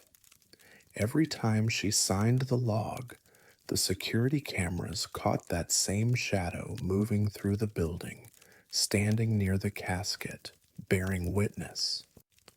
I stopped being frightened. Instead, I started feeling wakeful. In January of 2023, we held a service for Ruth Chin, who died alone in a nursing home. No family could be located. No friends came forward. The service was scheduled with only mandatory staff. At 2:34, Eleanor signed the log. I checked the cameras and saw the shadow in viewing room 1 standing beside Ruth Chin's casket. It stood there for 23 minutes. At the service later that morning, I placed a single chair in the back row, away from the staff seating. For Eleanor, I told Robert when he asked. He understood. I still work nights at Riverside Memorial Chapel. I still monitor security and maintain the building. But now, when I do my midnight rounds, I always check the visitor log. Most nights, it's empty except for daytime entries. But every few weeks, I find Eleanor's signature, that careful, old-fashioned handwriting, always between 2 and 3 in the morning, always before a service for someone who'll be mourned by almost no one. Last month, I added a small note beneath the visitor log. Thank you for your continued attendance. Your presence is appreciated. The next night, there was a new entry. Eleanor Winters, 2:51 a.m. The Forgotten Need Witnesses. She's right, and as long as there are funerals at Riverside Memorial Chapel where the deceased might rest alone, Eleanor Winters will be there, signing our log, standing in the shadows, making sure that someone bears witness, because everyone deserves to be mourned, even if the mourner has been dead for 75 years.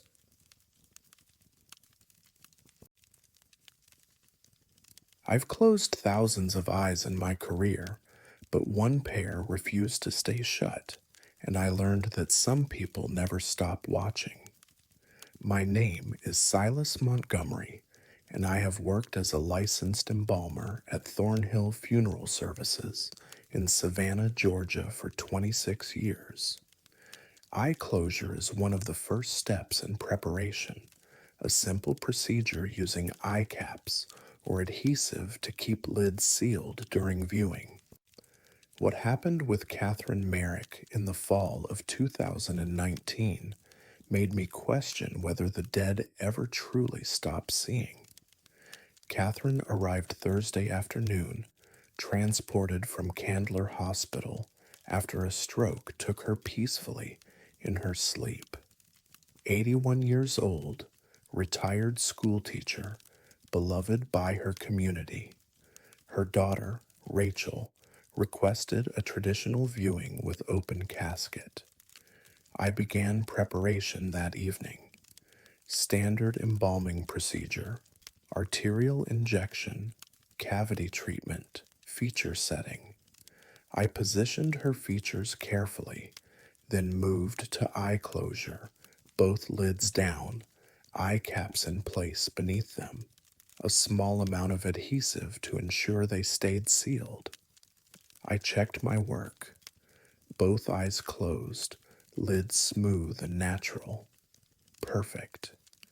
I stepped away to prepare cosmetics, maybe 5 minutes at the supply cabinet. When I returned to apply foundation, Catherine's left eye was open, not fully, just slightly parted, the lid raised enough that I could see the white of the eye cap beneath. The right eye remained closed. I checked the adhesive, still tacky. I examined the lid tissue. Nothing unusual. I closed it again, using more adhesive, pressing the lid down firmly and holding it for 30 seconds.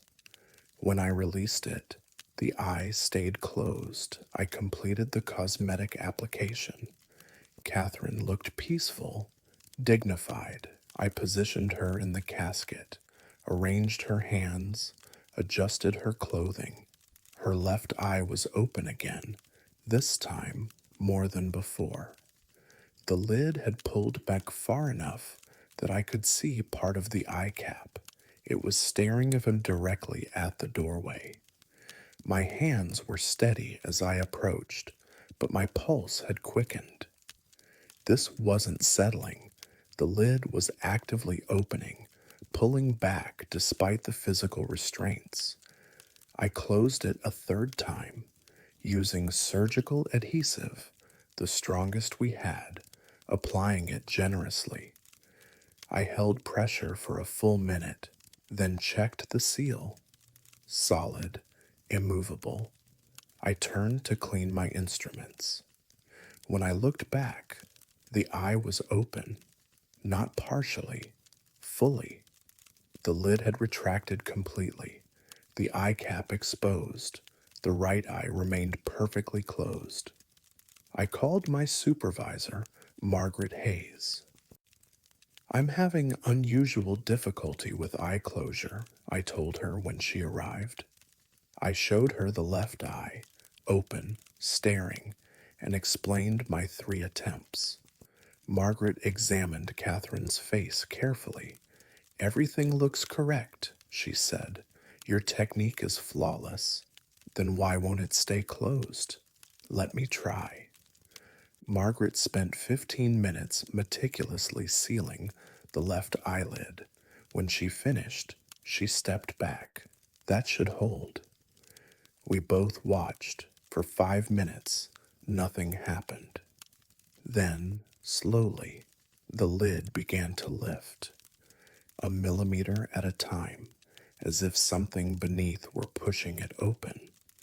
Within 2 minutes, the eye was fully exposed again. That's not possible, Margaret whispered. I called Rachel Merrick and asked a question I'd never posed before. Your mother, did she have any particular habits regarding her eyes? There was a long pause. Actually, yes, Mom had a condition where her left eyelid never fully closed, even in sleep. She'd had it since childhood. We used to joke she slept with one eye open, literally. Did it bother her? She used to say she was always watching, even in sleep. Part of her was always aware, always observing. She was a teacher for 40 years. She said it became second nature. After I hung up, I looked at Catherine again. Her left eye stared at the doorway, unblinking, constant. I didn't try to close it again. Instead, I called Margaret back. Her daughter says she slept with that eye open her entire life. It was both a physical condition and a habit. She was always watching. Margaret stood beside the casket. Some habits run deeper than death. Maybe we shouldn't fight this one. We made a decision that violated every standard practice. We left the eye open, but positioned Catherine's head slightly left, angling her face so the open eye looked toward the wall rather than at mourners. We adjusted lighting to create shadows that made the opening less noticeable. The viewing was Saturday morning. 74 people attended. Catherine lay in her casket with her right eye peacefully closed and her left eye slightly open, watching the wall, observing as she'd done her entire life. Not a single person commented on it. But Rachel, when she came to say her final goodbye, leaned close and whispered, "Still watching over us, aren't you, Mom?" She smiled, sad but knowing, and placed her hand over Catherine's. "You can rest now. We'll be okay." That night, after the burial, I returned to the preparation room to clean and organize. I thought about Catherine Merrick, about a woman who'd spent 81 years with one eye always open, always observing, always aware. I wondered if she'd finally closed it once she was in the ground, once her family had given her permission to stop watching. I still work at Thornhill Funeral Services. I still close eyes during preparation, using the same techniques I've used for 26 years. But now, when a lid won't stay closed despite proper procedure, I call the family first, because sometimes the habits we carry in life don't end with death. Sometimes we keep doing what we've always done, even when we're supposed to be resting. Last week, I prepared a man whose family said he'd been an insomniac, barely sleeping 2 hours a night for decades. His eyes wouldn't stay closed either, both of them constantly opening despite every technique. I positioned him looking at the ceiling as if he were awake in bed, staring at the dark. His wife said it looked exactly right. "That's how I remember him," she said, "always awake, always restless." And I realized that sometimes the dead look exactly how they lived, open-eyed and watching, always watching.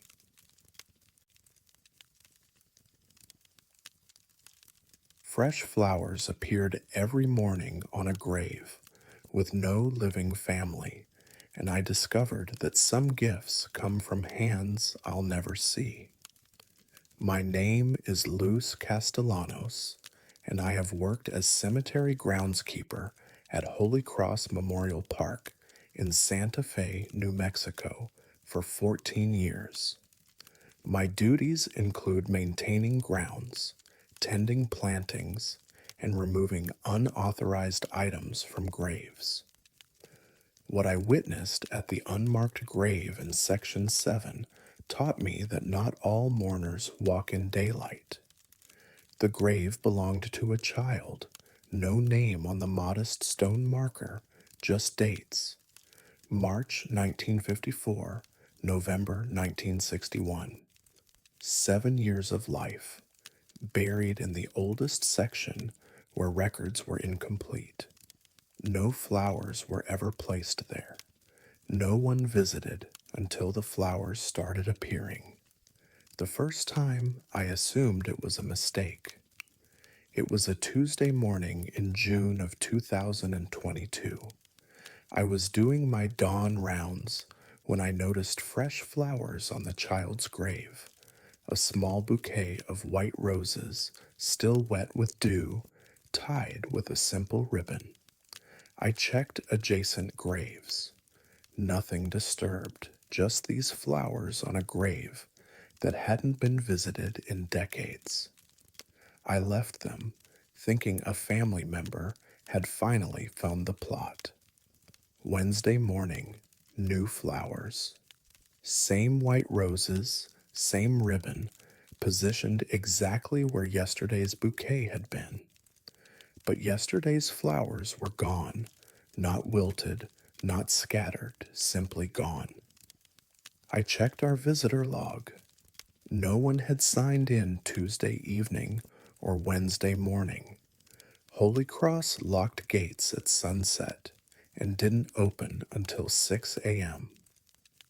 Thursday morning, new flowers again. I began documenting it.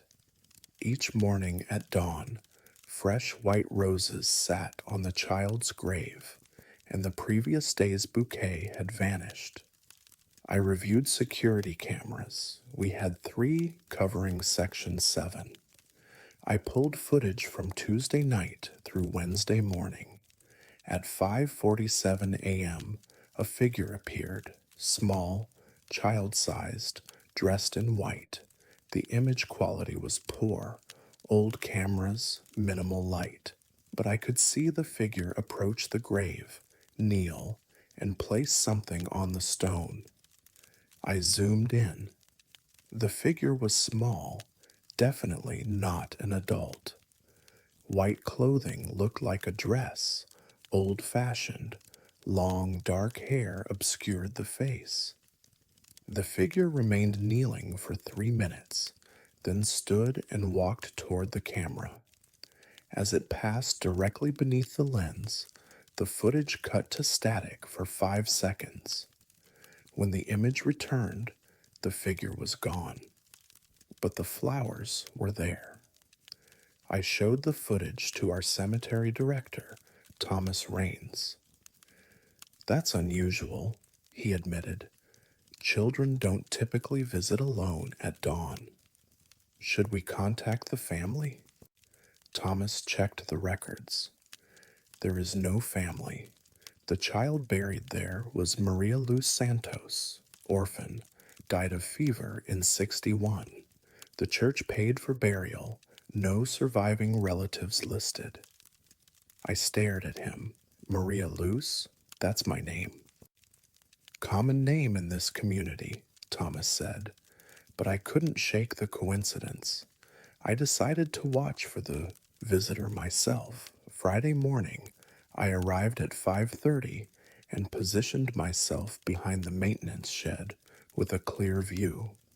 At 5:46, I heard footsteps, light, quick footsteps on gravel. A small figure emerged from the direction of the old chapel. White dress, long dark hair, barefoot despite the rocky ground. She carried white roses. I watched as she knelt at the grave and placed the flowers gently. She remained kneeling, head bowed, lips moving. I stepped out. "Hello?" The girl's head turned toward me. I couldn't see her face clearly in the dim light. "Are you leaving flowers for Maria?" I asked gently. The girl stood slowly, maybe 7 or 8 based on her height. The white dress was simple, almost like a nightgown. "She's my friend," the girl said quietly. Her voice sounded distant. "That's very kind. Does your family know you're here so early?" The girl tilted her head. "I don't have family, just Maria." "What's your name?" "Angela." I took a step closer. "Angela, it's very early to be at the cemetery alone." The girl picked up yesterday's ribbon. "She likes white roses. I bring them every morning." "How long have you been doing this?" "Since I got here." "Where did you come from?" Angela looked at me fully then. She was pale, almost luminous in the half-light, with dark eyes that seemed older than her age. "I've been here a long time," she said simply. Then she turned and walked toward the old chapel, her white dress bright against gray stone. I followed her, but when I rounded the chapel corner, she was gone. I returned to Maria's grave. The white roses sat perfectly arranged. I knelt and looked closely at the marker for the first time. Maria Luz Santos' beloved daughter, March 1954, November 1961, and below that, nearly worn away, and her sister Angela, December 1953, November 1961. They died together, sisters, buried in the same grave, but only Maria's name prominently displayed. Angela had been forgotten in the carving, reduced to a footnote. I researched the records. Maria Luz Santos and Angela Maria Santos, orphans at St. Catherine's Home for Children. House fire, November 1961. Both died of smoke inhalation. The church buried them together in a single grave with a single stone. Over decades, weather had worn away Angela's inscription until it was nearly invisible. Angela had been forgotten, erased, lost to time, except she hadn't forgotten her sister. The flowers continued appearing every morning. I stopped trying to catch Angela. Instead, I began tending Maria and Angela's grave with special care. One morning, I brought my own flowers.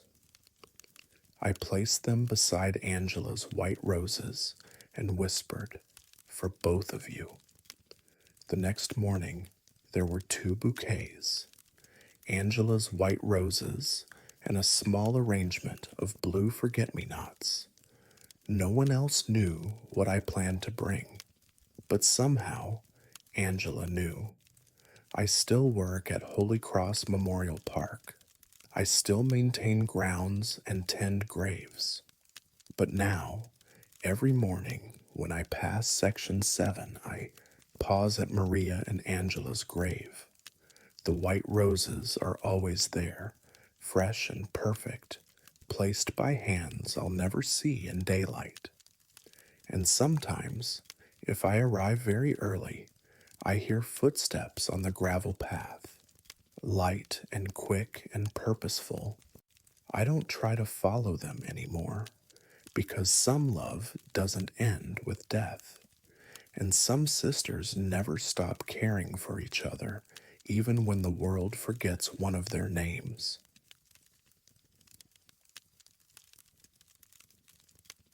I've positioned hundreds of bodies in caskets, and none of them ever moved after I'd set them, until I watched a man's head turn toward the window where his wife used to wait.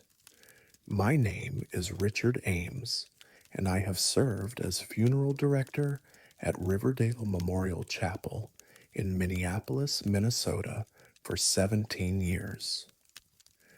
Positioning the deceased requires precision and care. The angle of the head, the placement of hands, every detail matters because this is the last image families will carry. What happened with Harold Westbrook in January of 2023 made me understand that some habits transcend death. Harold arrived Monday morning, transported from Abbott Northwestern after congestive heart failure ended his 86 years. Widower, retired postal worker, died peacefully in his sleep. His son, David, met me to arrange the service. Dad was a creature of habit, David said. Same routine every day for 40 years. Wake at 6, coffee by the window, waiting for Mom to get up.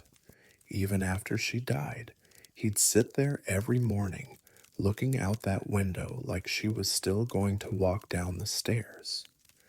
How long ago did your mother pass? 12 years. But Dad never stopped waiting. Every morning, same spot, same window, watching for her. I prepared Harold that afternoon. Standard embalming procedure, careful cosmetic work. I positioned him in the casket with his head facing forward, aligned with the center line, hands folded across his chest.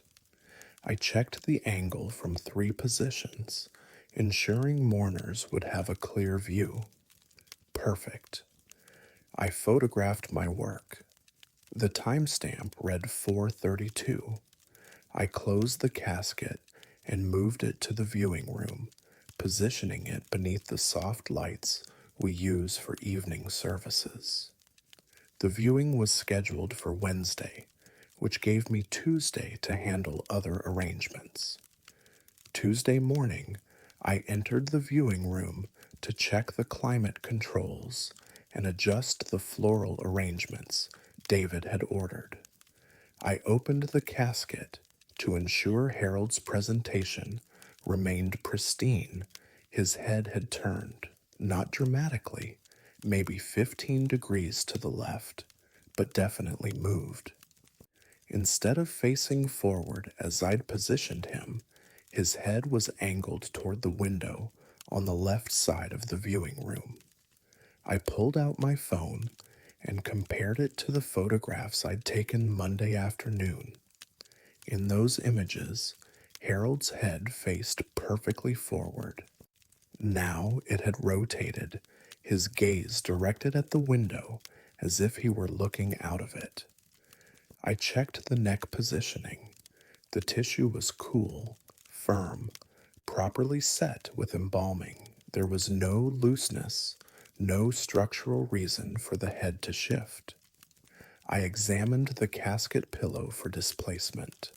It was exactly as I'd arranged it. The head had simply turned. I closed the casket and left the viewing room. Wednesday morning, 2 hours before the viewing, I returned. I opened the casket. Harold's head had turned again, this time at least 30 degrees to the left, unmistakably directed toward the window. My hands were steady, but my mind was racing. Bodies don't move after proper embalming. The chemistry prevents it. I repositioned Harold's head again, using additional support and adhesive. Perfect forward alignment. I took photographs, 9:47 a.m.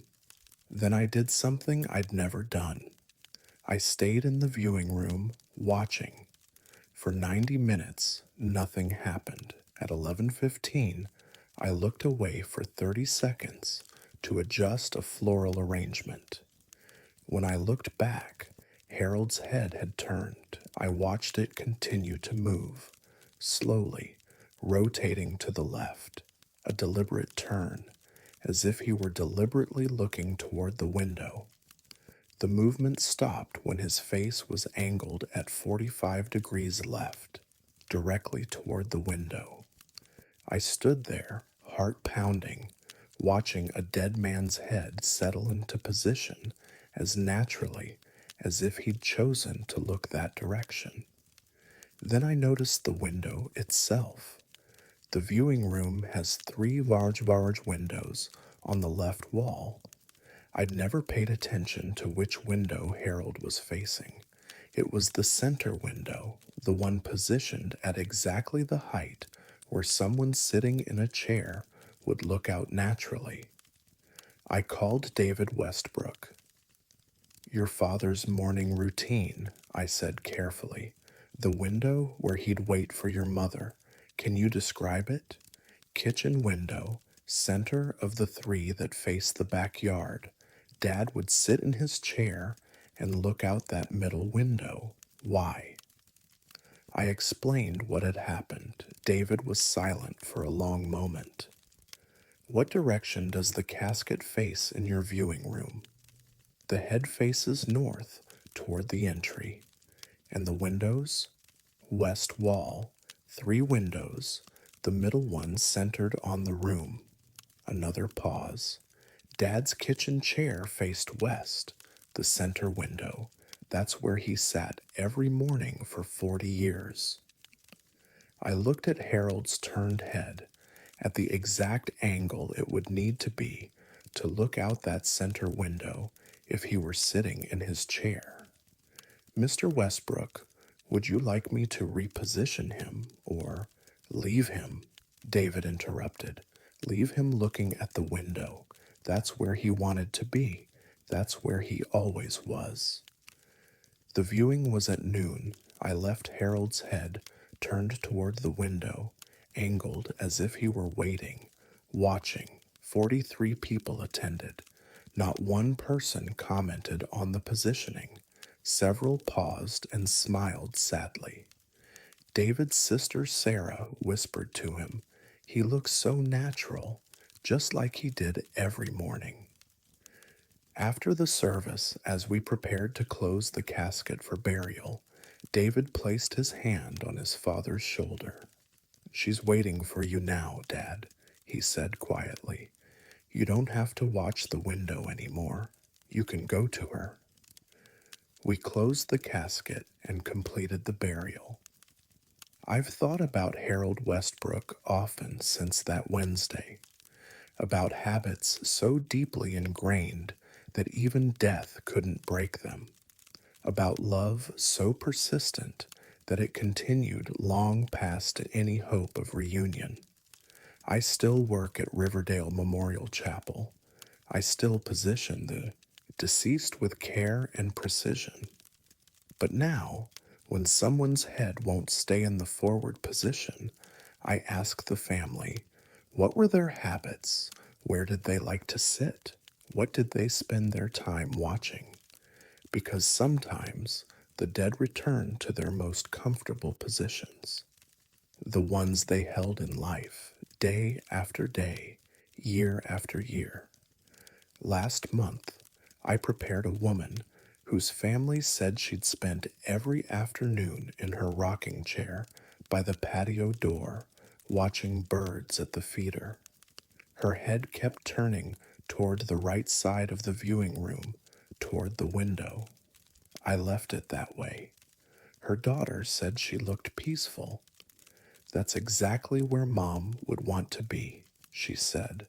Watching, always watching.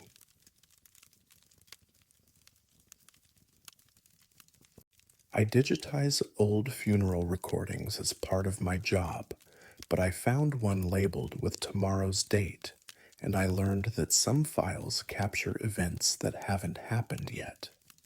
My name is Quinn Torres, and I have worked as Technical Operations Specialist at Heritage Memorial Services in Portland, Oregon for 9 years.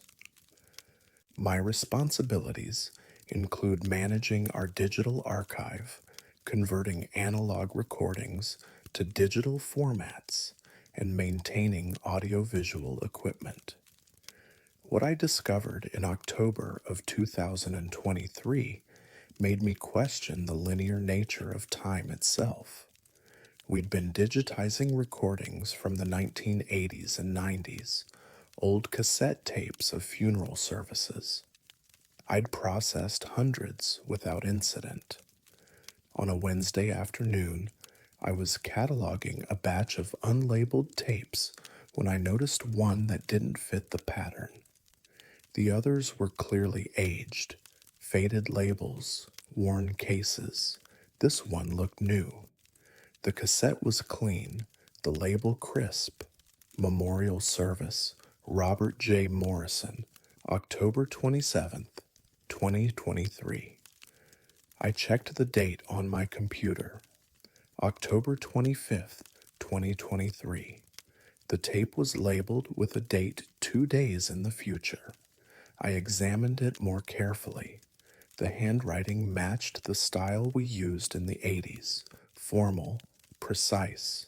But our former director, who used that style, had passed in 2019. Probably mislabeled, I muttered. I loaded the tape and pressed play, expecting blank tape. Instead, I heard our current chapel organ. The specific model we'd installed in 2020, with its distinctive timbre. Then a voice I recognized, Father Michael Chen, who'd been conducting services at Heritage for 6 years. We gather today to celebrate the life of Robert James Morrison, beloved husband, father, and friend, who left us too soon at the age of 57. I stopped the recording and checked our upcoming services schedule. No Robert Morrison listed, no services scheduled for October 27th. I fast forwarded through the tape. It was a complete funeral service, organ music, prayers, a eulogy delivered by someone named David Morrison, who spoke about his father's love of woodworking and dedication to his family, closing hymns, Father Chen's benediction. The recording quality was crisp, clear, modern, not a 30-year-old tape. This had been recorded recently, or would be recorded soon. I called Father Chen. Do you know a Robert Morrison? Not that I recall. Why? I found a recording of a funeral service. Your voice is on it. You're conducting a service for Robert Morrison on October 27th. There was a long pause. Quinn, I haven't recorded any services this week, and I don't have anything scheduled for Friday. I know, that's what concerns me. I played him a portion of the tape over the phone. I heard his sharp intake of breath. That's my voice. Those are my words. But I've never said those things. I've never met anyone named Robert Morrison. Could this be from a service years ago that was mislabeled? No. Listen to the background. That's our current organ, and you can hear the acoustics of the chapel after the renovation we did last year. This recording can't be more than a year old, but it's documenting something I haven't done yet. I hung up and searched for Robert Morrison in Portland, found him immediately. Age 57, woodworker, married with 2 children, less than 3 miles from Heritage Memorial. He was alive. His social media showed a post from this morning. I listened to the entire recording. The service mentioned Robert died unexpectedly on October 24th. Heart attack. His son David spoke about how his father had been in perfect health, working just hours before he collapsed. October 24th was tomorrow. I sat holding a tape documenting a funeral for a man currently alive, scheduled for 2 days in the future. I considered calling the police, but what would I say? I considered calling Robert Morrison, but how? Instead, I did nothing, filed the tape, tried to focus on work. I couldn't. At 4 p.m., I drove to Robert Morrison's address. Modest house, workshop visible in back. I sat across the street, watching.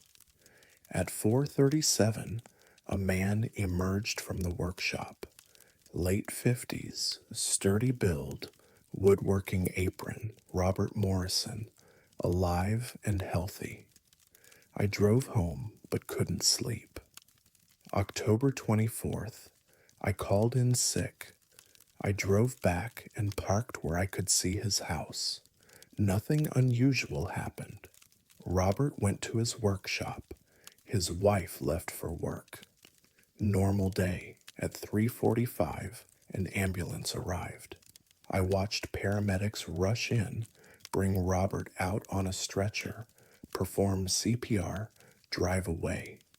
The obituary said Robert James Morrison suffered a massive heart attack in his workshop at 3:40 p.m., pronounced dead at 4:18 p.m. His funeral was held at Heritage Memorial on October 27th. I attended. I stood in the back as David Morrison delivered his eulogy. Every word matched the recording. I recorded the service. Later, I compared the new recording to the cassette tape. They were identical. I still work at Heritage Memorial Services. I still digitize old recordings and maintain our archive. But now, when I process unlabeled tapes, I check the dates very carefully because sometimes I find recordings that haven't happened yet. Services scheduled for dates in the future, eulogies for people still living. I've found three more since Robert Morrison. Each time, I've documented them carefully, noting the name and date. Each time, I've watched the obituaries. Each time, the person dies exactly when the tape predicts. Each time, the service happens exactly as recorded. I don't know why the tapes appear or how they're created. I don't know if they're warnings or simply documentation of inevitable events. I only know that somewhere in our archive there are recordings of funerals that haven't happened yet, and I can't stop them. Last week, I found a new tape. The label was written in that same careful handwriting, now familiar memorial service, Quinn Torres, March 15th, 2025. I haven't listened to it yet. I don't know if I will, because some knowledge might be worse than ignorance, and some recordings should never be played.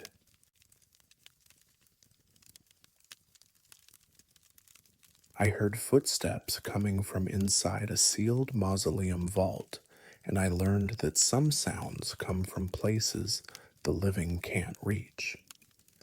My name is Octavia Chen, and I have worked as night security guard at Oakmont Cemetery in Baltimore, Maryland for 8 years. My shift runs from 11 p.m. to 7 a.m., patrolling grounds, monitoring for vandalism, ensuring the cemetery remains secure. What happened on a November night in 2022 taught me that some disturbances come from within. Oakmont is old, established in 1853 with over 40,000 burials. The mausoleum section contains 56 above-ground burial structures. My patrol route takes me past each one, checking for signs of forced entry or damage. The Whitmore Mausoleum is one of our larger structures, a marble building with room for 12 crypts, purchased by the Whitmore family in 1921. 8 of the 12 crypts are occupied, the last internment in 1987. No living family members remain.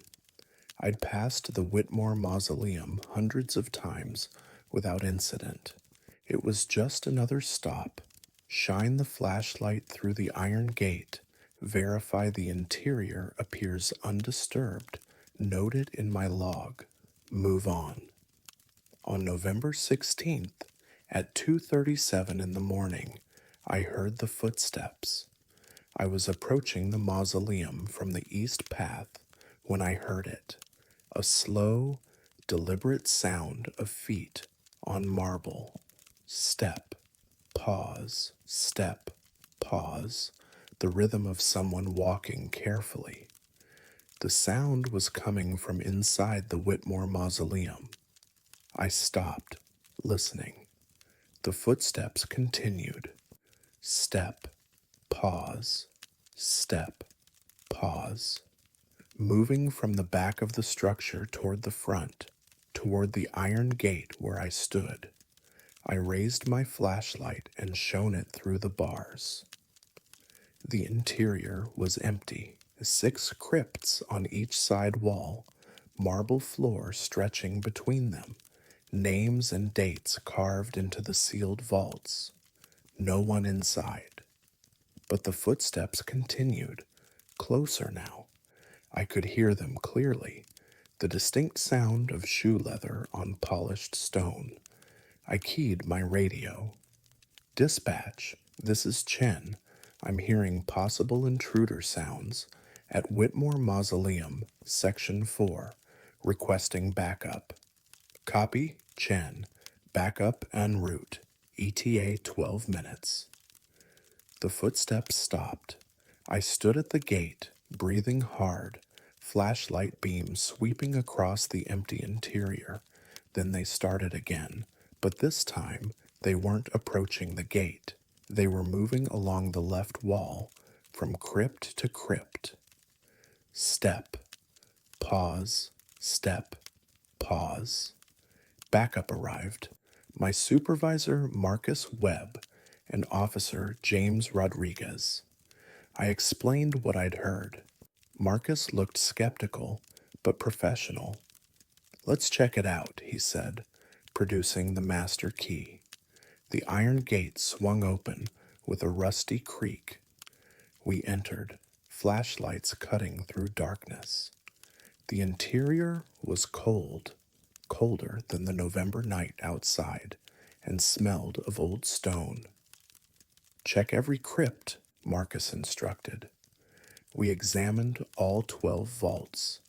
Each was properly sealed, marble faces intact, names and dates clearly visible, no signs of tampering, no gaps, no access points.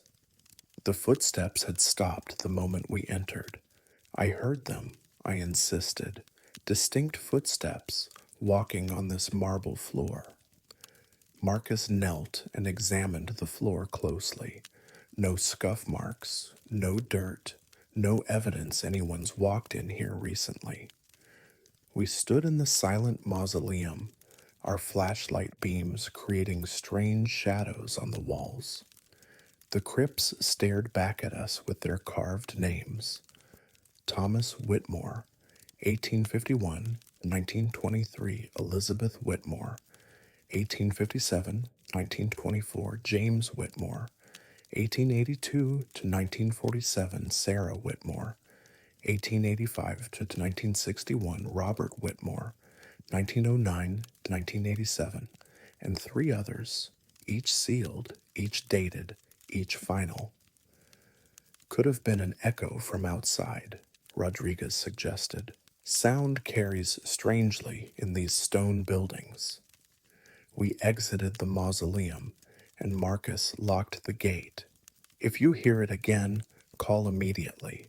But Chen, these old structures make sounds, settling, temperature changes, even small animals can create echoes that sound like footsteps.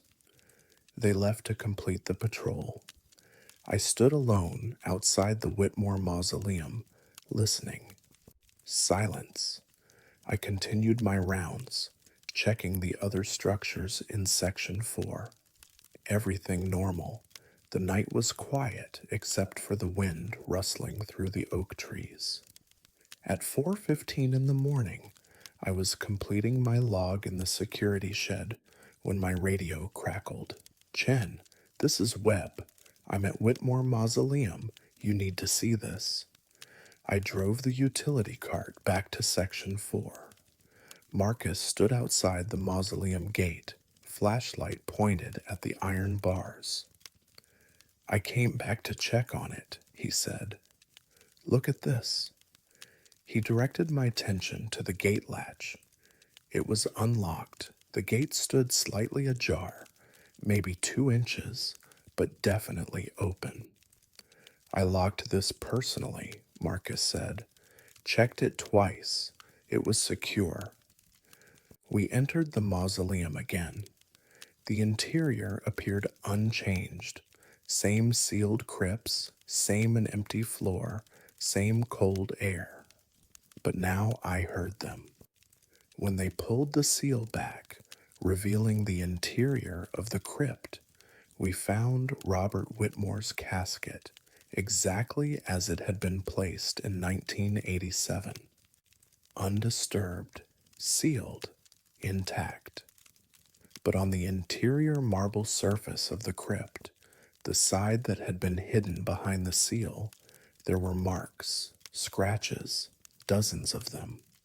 Long, deliberate scratches carved into the marble, as if someone had been clawing at the interior surface. Fresh scratches, the marble dust was still bright white, not yellowed with age. That's not possible, the cemetery director whispered. That crypt was sealed in 87. Nothing's been in there except the casket. We examined the casket itself. The seal was intact, showing no signs of opening or disturbance since the original burial. The scratches could not have come from inside the casket. They could not have been made before the crypt was sealed. Yet they existed, fresh marks on marble that had been hidden behind a sealed wall for 35 years. We resealed the crypt. The police found no evidence of crime or vandalism. The Historical Society documented the scratches as an anomaly, but offered no explanation. I still work night security at Oakmont Cemetery. I still patrol past the Whitmore Mausoleum on my rounds. And I still hear the footsteps sometimes.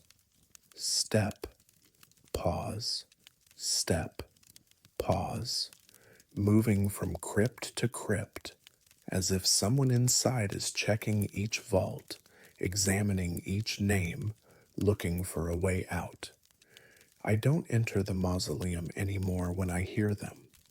I note it in my log and continue my patrol, because some sounds come from places the living can't reach, and some sealed vaults contain more than just the dead. Last week, I heard the scratching again, coming from a different crypt this time.